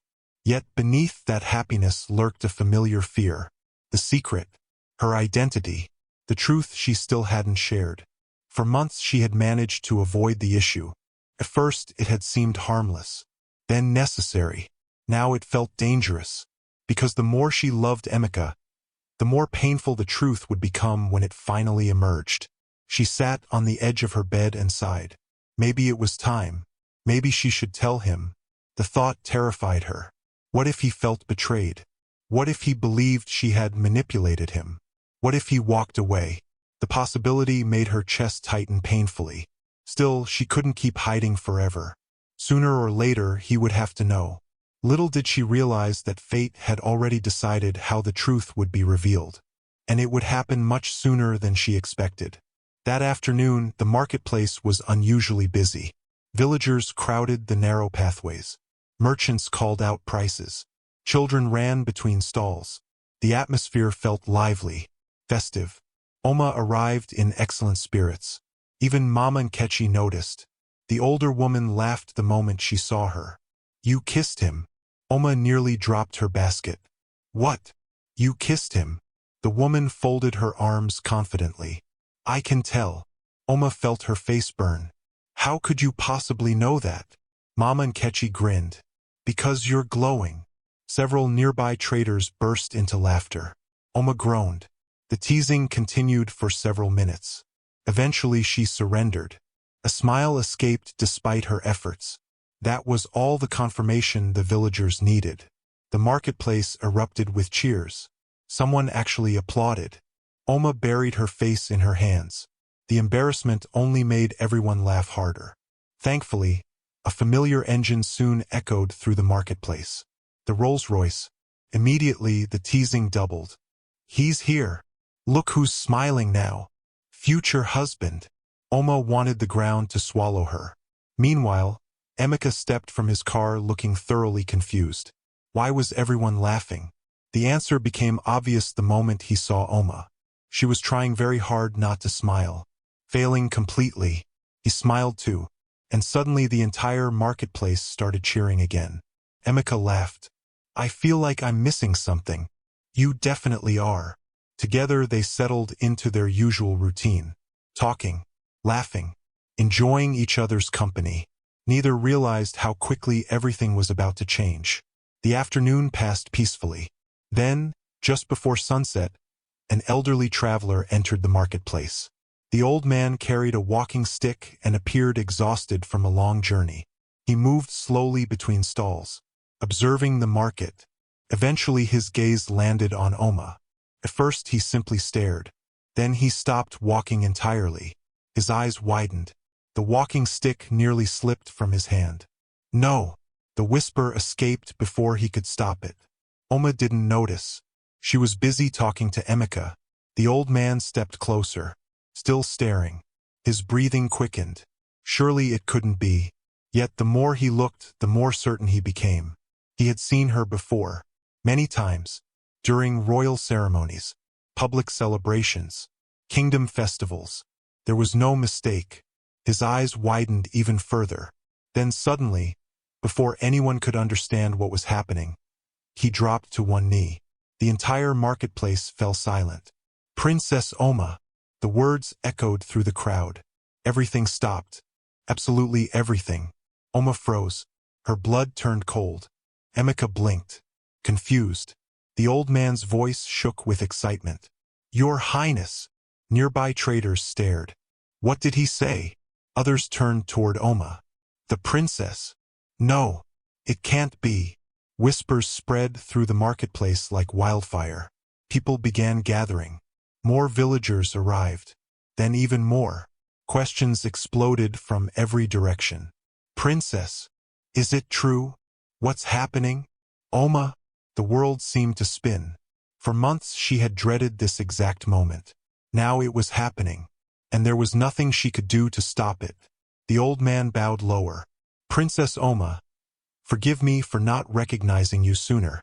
The crowd gasped. That was confirmation enough. Panic spread through the marketplace. People immediately began bowing. Others stared in disbelief. The banana seller? The future queen? Impossible. Yet undeniably true. Oma looked toward Emeka. The expression on his face broke her heart instantly. Shock, confusion, disbelief, pain. So it's true. His voice barely rose above a whisper. She opened her mouth. No words came out. Emeka stepped backward. His eyes never left hers. You're a princess? The crowd continued murmuring around them. Nobody seemed aware that two hearts were breaking in the middle of the marketplace. Oma desperately searched for the right words. It's complicated. The answer sounded terrible the moment she said it. Emeka laughed bitterly. Complicated. No, Emeka. Your name really is Oma. Yes. But everything else was a lie. The accusation struck like a knife. No, it wasn't. His voice rose slightly. People nearby began listening more carefully. Oma felt trapped, terrified, overwhelmed. Please let me explain. Before Emeka could respond, a new commotion erupted nearby.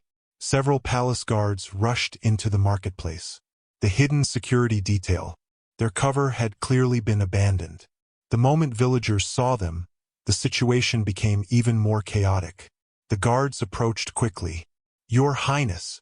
The formal title echoed through the crowd. Any remaining doubt vanished instantly. Oma closed her eyes briefly. This was a disaster. An absolute disaster. The lead guard bowed respectfully. The king requests your immediate return to the palace. The crowd parted automatically, creating a path that felt like a prison sentence. Oma ignored the guards. Her attention remained fixed on Emeka. Please. Her voice trembled. Let me explain. He stared at her. The hurt in his eyes nearly destroyed her. What exactly are you going to explain? His voice sounded different now. Colder. More distant. The part where you've been pretending to be someone else for months? Tears filled her eyes. I never meant to hurt you. The statement was true. Completely true. Yet at that moment it didn't matter. Because all Emeka could see was deception. Months of deception. Months of secrets. Months of lies. He shook his head slowly, as though struggling to process everything. Then he looked away, and somehow that hurt even more. The palace guards stepped forward again. Your Highness, we must leave. Oma wanted to scream, wanted to refuse, wanted to stay and explain everything. But the situation was spiraling out of control. The crowd kept growing. More people continued arriving. The guards were right. She had to leave. Yet leaving now felt like abandoning everything. She took one final step toward Emeka. He didn't move, didn't speak, didn't look at her. The distance between them suddenly felt enormous. Much larger than the few feet separating them. Felt impossible to cross. The guards gently guided her away. The crowd parted. Whispers followed her. Gasps. Questions. Confusion. None of it mattered. Because she kept looking back. Searching for Emeka. Hoping he would stop her. Hoping he would say something. Anything. He didn't. He simply stood there. Watching. Heartbroken. The palace carriage carried her away from the marketplace. Away from her new life. Away from the man she loved. As the village disappeared behind her, tears streamed freely down her face. Back in the marketplace, silence lingered long after she left. Eventually, people began speaking again. The shock remained evident everywhere. Nobody could believe what had happened. The banana seller was a princess. A real princess. The future queen of Enugu. Meanwhile, Emeka stood motionless. Still trying to understand. Still trying to process. His mind replayed every conversation. Every memory. Every moment they had shared. How much of it was real? How much had been an act? The questions tormented him. Mama Nkechi approached cautiously. Emeka. He looked up. The older woman sighed. She cared about you. He laughed bitterly. Did she? The woman frowned. Yes.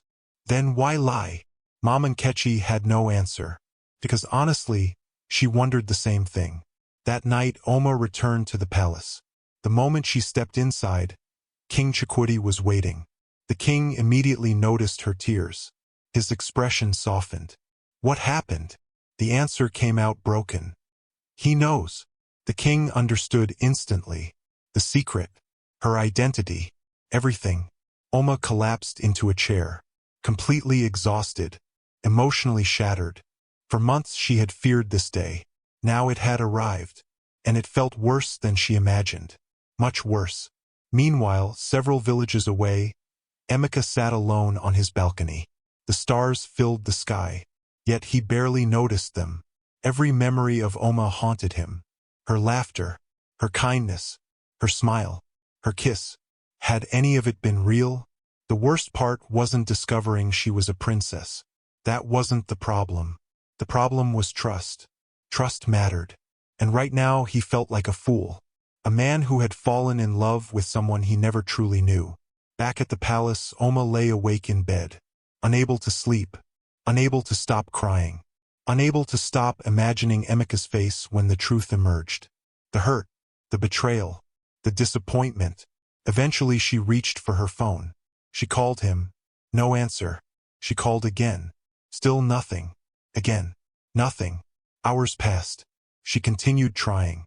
Message after message. Call after call. No response. No reply. No forgiveness. Nothing.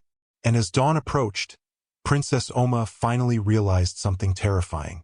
After spending her entire life searching for true love, she might have found it. Only to lose it the moment she did.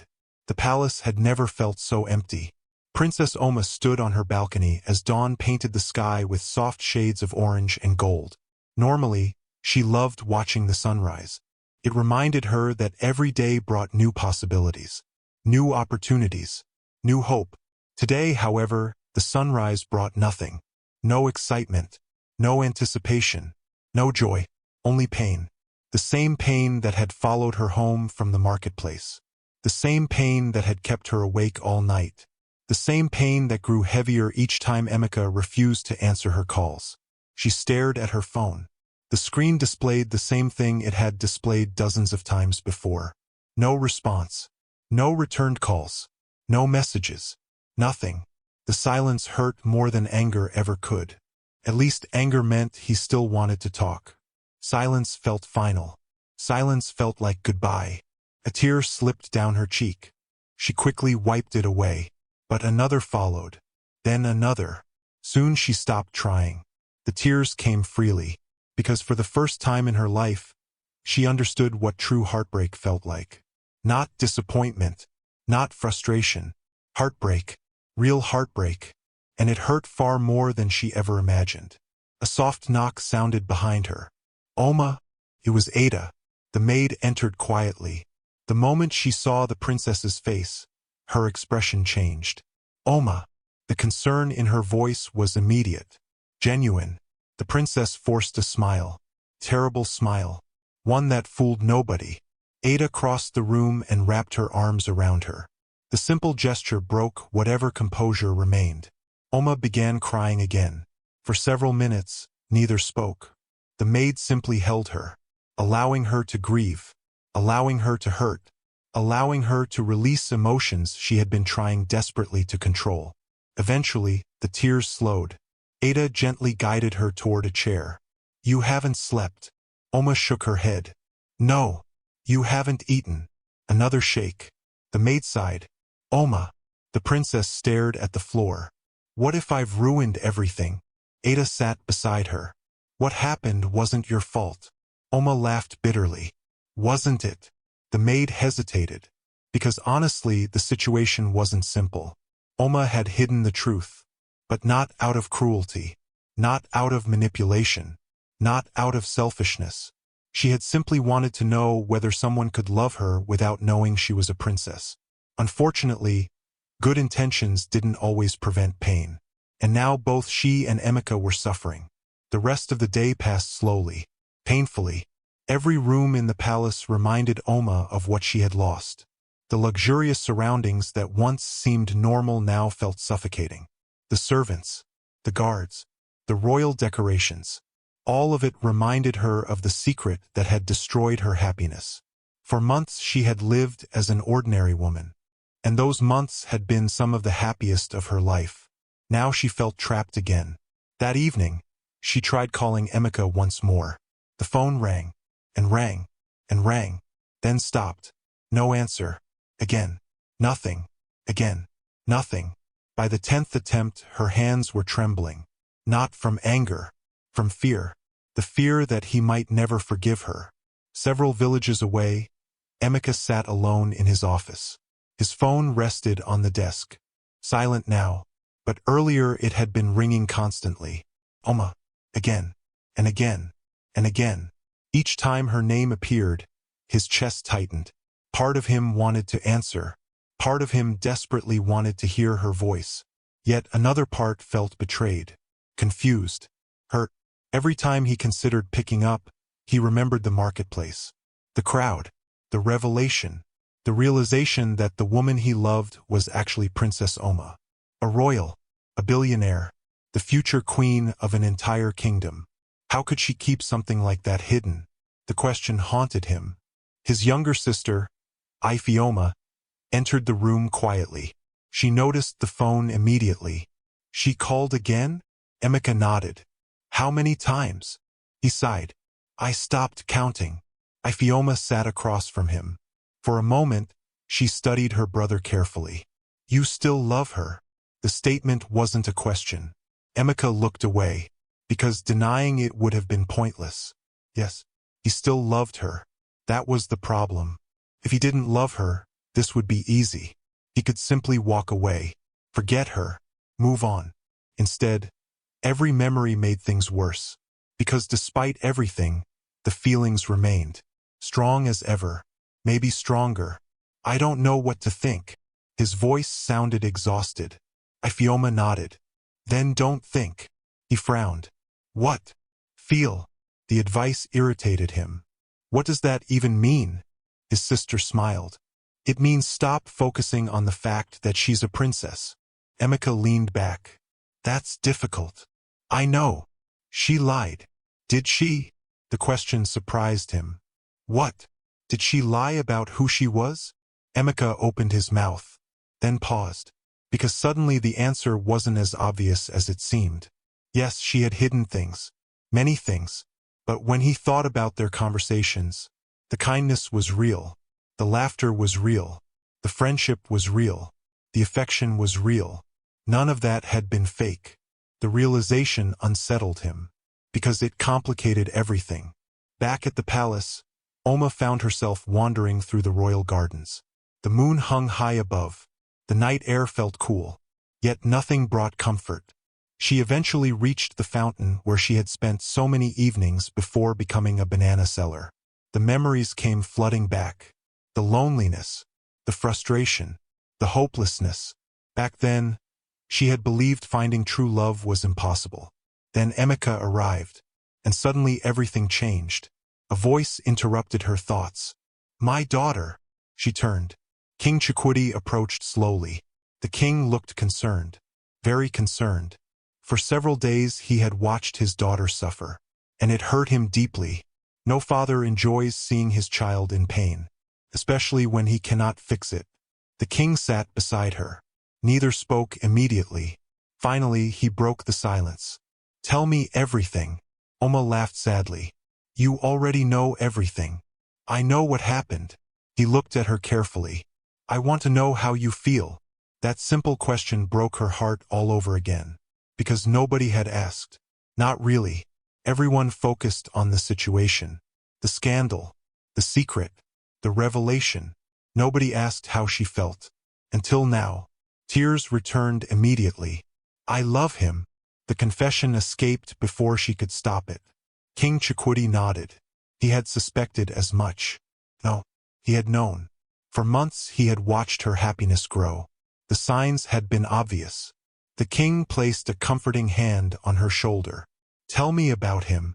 For the next hour Oma talked. Really talked. She told her father everything. Their first meeting. The Rolls-Royce. The conversations. The rainstorm. The marketplace. The mango tree. The confession. The kiss. The king listened quietly, patiently, without interruption. By the time she finished, his expression had softened considerably. He sounds like a good man. He is. The answer came instantly, without hesitation. King Chikwudi nodded, then asked the question he had been considering for days. Do you believe he loved you because you were a princess? Oma looked up. No. The answer was immediate, certain, confident. The king smiled gently. Then your plan worked. She stared at him. What? You wanted to know whether someone could love you without knowing your title. He shrugged. Now you know. For a moment she considered his words, and realized he was right. Emika had fallen in love with a banana seller. Not a princess, not a future queen. A banana seller. The realization should have comforted her. Instead, it made her cry harder. Because now she had proof that true love existed. Yet she might have lost it. The king waited patiently. Eventually, her tears slowed. Then he spoke the words she would remember forever. My daughter. She looked up. If it is meant to be. He paused. It will surely be. The words settled gently into the silence. Simple, yet powerful. Oma stared at her father. Part of her wanted to believe him. Another part feared hope. Hope had hurt her before. The king smiled softly. You cannot force someone's heart. She nodded. You cannot demand forgiveness. Another nod. But neither can you predict the future. For the first time in days, she felt something besides sadness. A tiny spark. A tiny flicker. Hope. Very small. Very fragile. Yet present. Meanwhile, miles away, Emika sat alone on his balcony, watching the same moon. His thoughts remained consumed by Oma. Everywhere he looked, he saw reminders of her. The bananas in his kitchen.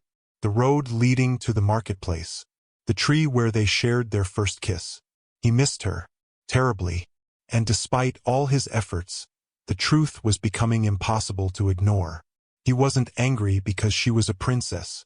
He was angry because he felt hurt, because he cared, because he loved her, and love made betrayal feel sharper. The realization lingered long after midnight. Back at the palace, Oma stood once more on her balcony. The same balcony where she had once dreamed of finding true love. The same balcony where she had once felt completely alone. Now she looked toward the distant villages, toward the marketplace, toward the road that eventually led to Emeka. And for the first time since the secret was revealed, she made a decision that would change everything. She could not sit inside the palace waiting. She could not spend the rest of her life wondering what might have happened. If Emeka wouldn't answer her calls, then she would go to him, personally, face to face, heart to heart. No guards, no titles, no royal ceremonies, just honesty, complete honesty, the truth he deserved from the beginning. As the moonlight illuminated her determined expression, Princess Oma finally realized what she needed to do. And this time she wasn't going to let fear stop her. Tomorrow she would go to Emeka, no matter what happened, no matter what he said, no matter how painful it might be, because some people are worth fighting for. And Emeka was worth everything. Princess Oma barely slept that night. Every time she closed her eyes, she saw Emeka's face. The hurt in his eyes when her secret was revealed. The disappointment, the betrayal, the silence. Most of all, the silence. She could handle anger. She could handle accusations. She could even handle rejection. But the silence had nearly broken her. Because silence meant she didn't know whether there was still hope. And not knowing was unbearable. By sunrise, she had made up her mind. She wasn't going to spend the rest of her life wondering what might have happened. She wasn't going to hide inside the palace while the man she loved believed the worst about her. If Emeka wanted answers, she would give them. If he wanted the truth, she would tell him everything. And if he chose to walk away afterward, at least she would know she had tried. The decision filled her with determination. For the first time in days, she felt something other than sadness. Purpose. After dressing, she headed toward the palace courtyard. A small carriage had already been prepared. King Chikwudi stood waiting beside it. The moment Oma saw him, she smiled softly. "You knew." The king laughed. "My daughter, you've had that look since yesterday." "What look?" "The stubborn look." Oma smiled. "I got it from you." The king chuckled. Unfortunately, for a moment, neither spoke. Then the king stepped closer. "Are you certain about this?" Oma nodded. "Yes." "What if he refuses to see you?" The question hurt, because it was entirely possible. Still, she straightened her shoulders. "Then I'll try anyway." The king smiled proudly. That was exactly the answer he expected. He placed a hand on her shoulder. "Then go." Oma hugged him tightly. "Thank you." The king kissed her forehead. "Bring back good news." She laughed. "I'll try." A few minutes later, the carriage rolled through the palace gates. This time, however, the journey felt completely different from the day she had left to become a banana seller. Back then, she had been searching for love. Now she was fighting to keep it. The road stretched ahead. Long, dusty, uncertain. Yet she never considered turning back. Not even once. Hours later, the carriage arrived at the village where Emeka lived. Oma stared through the window. The village was larger than she expected. Beautiful too. Well-maintained. Prosperous. She suddenly understood why Emeka carried himself with quiet confidence. He had clearly built a successful life for himself. The carriage eventually stopped before an impressive home. Not a palace. Not even close. But still beautiful. Large gardens surrounded the property. Tall trees lined the entrance. Everything reflected good taste rather than excessive luxury. For a moment, Oma sat silently. Her heart pounded. This was it. The moment she had traveled all this way for. The moment that could change everything. She took a deep breath, then stepped out of the carriage. Several hidden palace guards remained nearby, watching discreetly. King Chikuti had insisted. Oma ignored them. Her focus remained fixed on the house. Slowly, she walked toward the front gate. A servant greeted her politely. "Good afternoon." "Good afternoon." The servant smiled. "How may I help you?" Oma swallowed. "I would like to see Emeka." The servant's expression immediately changed. Recognition flashed across his face. Clearly, news had already spread. Everyone knew who she was. The servant hesitated. "Please wait here." Oma nodded. The man disappeared inside. Several minutes passed. Each second felt like an hour. Finally, the servant returned. His expression said everything before he spoke. "I'm sorry." Oma's stomach dropped. "The master does not wish to see anyone." The words hurt, more than she expected. Still, she refused to give up. "Please tell him I'm here." The servant looked uncomfortable. "I did." Oma's heart sank further. So Emeka knew, and still refused. She took a deep breath. "Then tell him I'll wait." The servant blinked. "Wait." "Yes." The man looked uncertain, but eventually nodded. Another hour passed. Then another. The afternoon sun slowly crossed the sky. Still Oma remained. She sat beneath a nearby tree, waiting, determined. Villagers occasionally passed by. Many recognized her. Some stared. Others whispered. A few bowed respectfully. None of it mattered. Her attention remained fixed on the house. Eventually, a familiar figure appeared at an upstairs window. Emeka.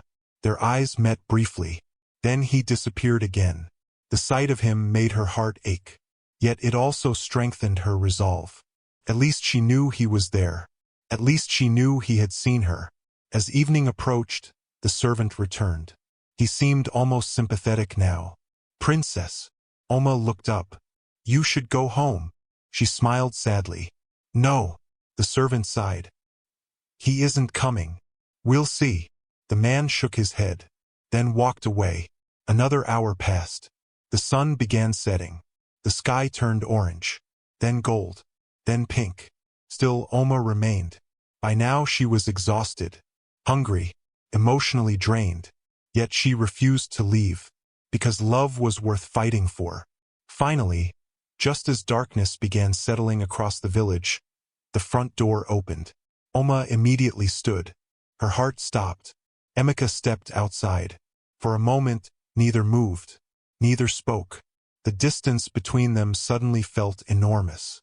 Months of happiness, days of heartbreak, countless emotions. Everything stood between them. Slowly, Emeka walked toward her. His expression remained unreadable. When he finally stopped a few feet away, silence settled over them. Heavy silence, painful silence. Oma spoke first. "Thank you for coming." His voice was calm. "I didn't come because I wanted to." The words hurt, but she accepted them. "I know." Another silence followed. Then Emeka crossed his arms. "What do you want?" "Direct. Simple. Painfully direct." Oma took a deep breath. "The truth." He laughed bitterly. "Finally." She flinched. The bitterness in his voice was impossible to miss. "You deserve that." "You're right." His eyes held hers. "Start talking." Oma nodded slowly. Then she began. She told him everything. Absolutely everything. Her childhood in the palace. The endless stream of greedy suitors. The disappointment. The loneliness. Prince Obinna. The betrayal. The heartbreak. She explained why she had left the palace. Why she became a banana seller. Why she hid her identity. Why she was so desperate to find someone who would love her without knowing she was royalty. For nearly an hour she talked. Emeka listened, silent, attentive, occasionally frustrated, occasionally surprised. But he listened. When she finally finished, tears filled her eyes. "I never wanted to deceive you." The confession came from deep within her heart. "I never wanted to hurt you." Her voice broke. "Every day I wanted to tell you." Emeka remained silent, so she continued. "But every day I became more afraid." He looked away briefly, then back at her. "Afraid of what?" The answer came immediately. "Losing you." The honesty caught him off guard. For the first time that evening, his expression softened slightly. Only slightly, yet it was enough for Oma to notice. "I know I made mistakes." Tears slipped down her cheeks. "I know I should have told you sooner." She wiped them away. "But nothing between us was fake." Her voice trembled. "Nothing." The word hung in the air. Powerful. Raw. Real. Emeka stared at her. His mind replayed every memory they shared. The marketplace. The conversations. The laughter. The rainstorm. The mango tree. The kiss. None of it felt fake. That was the problem. Because despite everything, he still loved her. The realization frustrated him. Yet he couldn't deny it. Not anymore. For several moments, neither spoke. Then Emeka sighed heavily. The anger he had carried for days suddenly felt exhausting. Heavy. Pointless. Finally, he asked the question that mattered most. "When we were sitting beneath that tree," Oma looked up, "and you told me you loved me." His voice softened. "Was that real?" Tears immediately filled her eyes again. "Yes." No hesitation. No uncertainty. No doubt. Every word. The answer struck him deeply, because he believed her. Completely. For the first time since the marketplace, he truly looked at her. Not as Princess Oma. Not as a royal. Not as a billionaire heiress. Simply as the woman he had fallen in love with.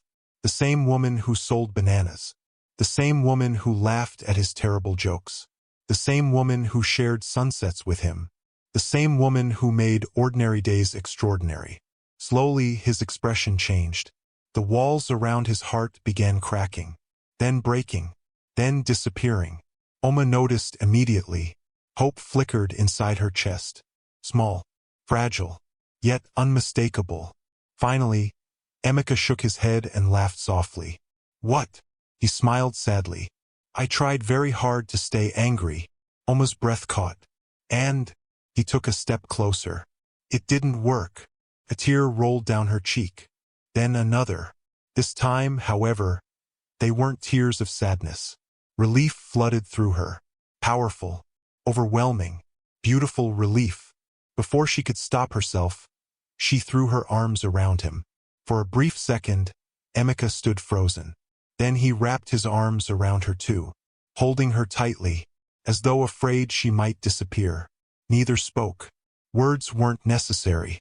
The embrace said everything. The forgiveness, the love, the understanding, the second chance. At that moment, standing beneath the evening sky, both realized something important. Love wasn't about perfection. It wasn't about never making mistakes. It wasn't about having no secrets. Love was choosing each other despite those things. And as they finally pulled apart, smiling through tears, neither realized that an even greater chapter was waiting ahead.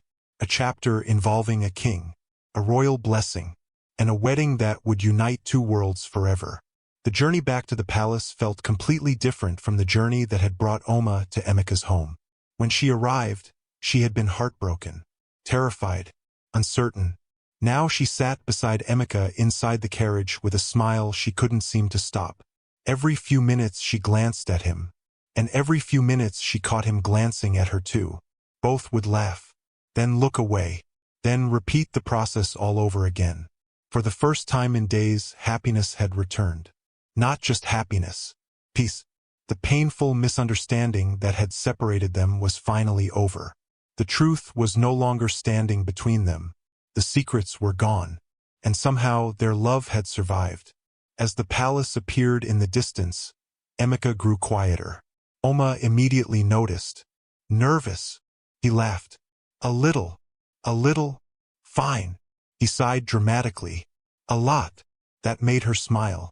The confident businessman who had faced countless challenges without fear was nervous about meeting her father. The sight was strangely adorable. You'll be fine. Emeka looked at her. That's easy for you to say. Why? Because you're his daughter. Oma laughed. Fair point. The carriage rolled through the palace gates. Almost immediately, servants began moving around excitedly. Word traveled quickly. The princess had returned. And she hadn't returned alone. Emeka stared at the massive palace, the towering walls, the elegant gardens, the royal guards, the magnificent architecture. Even after learning the truth about Oma, seeing her world in person felt overwhelming. This was the life she had left behind to become a banana seller. This was the wealth she had walked away from. For him, the realization touched him deeply. A royal servant approached the carriage. "The king is waiting." Oma smiled. "Let's go." Together they entered the palace. Several servants bowed respectfully. Emeka felt slightly uncomfortable. Oma noticed immediately. Without thinking, she reached for his hand. The gesture calmed him instantly. For several moments they simply walked together. Toward the throne room. Toward the future. Toward the most important conversation of Emeka's life. King Chukwudi sat waiting when they arrived. The moment he saw his daughter smiling, relief flooded through him. That smile told him everything he needed to know. The mission had been successful. The king rose from his throne. His gaze shifted toward Emeka. For several seconds, neither man spoke. The atmosphere felt serious. Not hostile. Just important. Finally, Emeka bowed respectfully. "Your Majesty." King Chukwudi nodded. "Welcome." The king's voice remained calm, measured, difficult to read. Oma watched nervously. She knew her father well, very well, and she knew he was evaluating Emeka carefully. Every word, every gesture, every reaction. The king motioned toward a nearby chair. "Please sit." Emeka obeyed. Oma remained beside him. The king smiled slightly. "You may stay." The princess immediately relaxed. The conversation began simply. The king asked about Emeka's family, his childhood, his business, his goals, his values. At first, the questions seemed casual.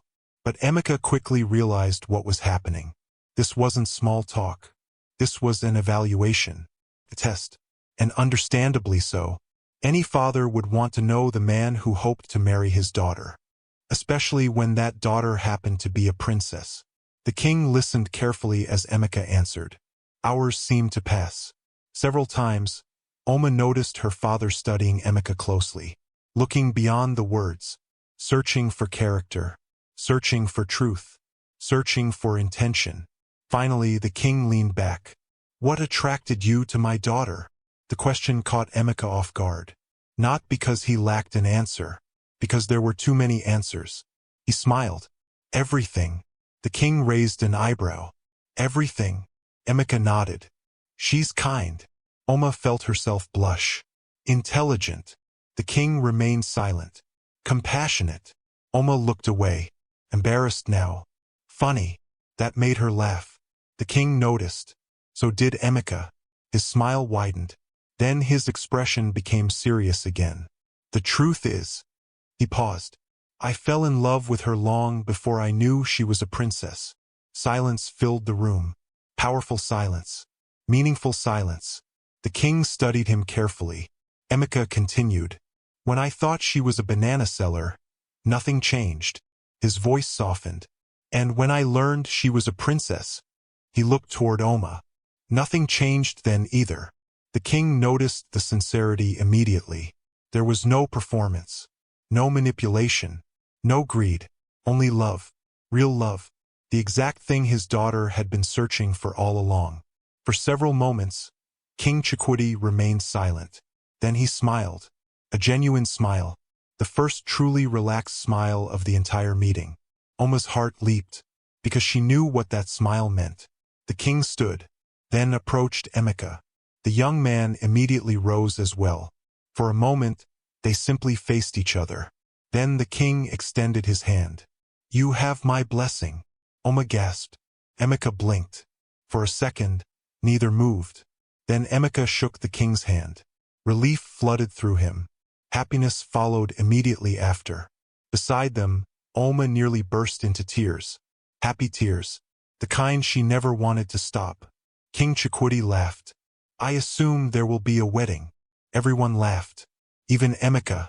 Several months later, preparations for that wedding were finally complete. The entire kingdom buzzed with excitement. News of the royal wedding spread far beyond Enugu. Villages, towns, cities.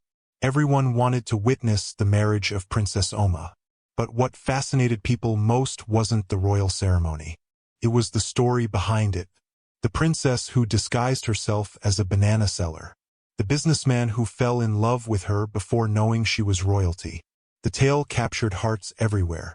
Meanwhile, inside the palace, preparations reached their final stages. Decorations covered every hall. Flowers filled every room. Musicians rehearsed constantly. Servants rushed about carrying supplies. The atmosphere felt magical, exciting, beautiful. The morning of the wedding finally arrived. Oma stood before a mirror while Ada adjusted the final details of her gown. The dress was breathtaking, elegant, graceful, perfect. Yet the princess barely noticed, because her thoughts remained fixed on one person, Emeka. Ada smiled. Nervous. Oma laughed softly. Maybe. The maid grinned. You've waited long enough. That was true. Very true. The journey to this moment had not been easy. Heartbreak, disappointment, betrayal, secrets, misunderstandings. So many obstacles. Yet somehow they had overcome them all. A knock sounded on the door. King Chikwudi entered. For a moment he simply stared at his daughter. Emotion filled his eyes. The little girl he once carried through palace gardens was now a woman. A woman about to begin her own family. His voice softened. You look beautiful. Oma hugged him immediately.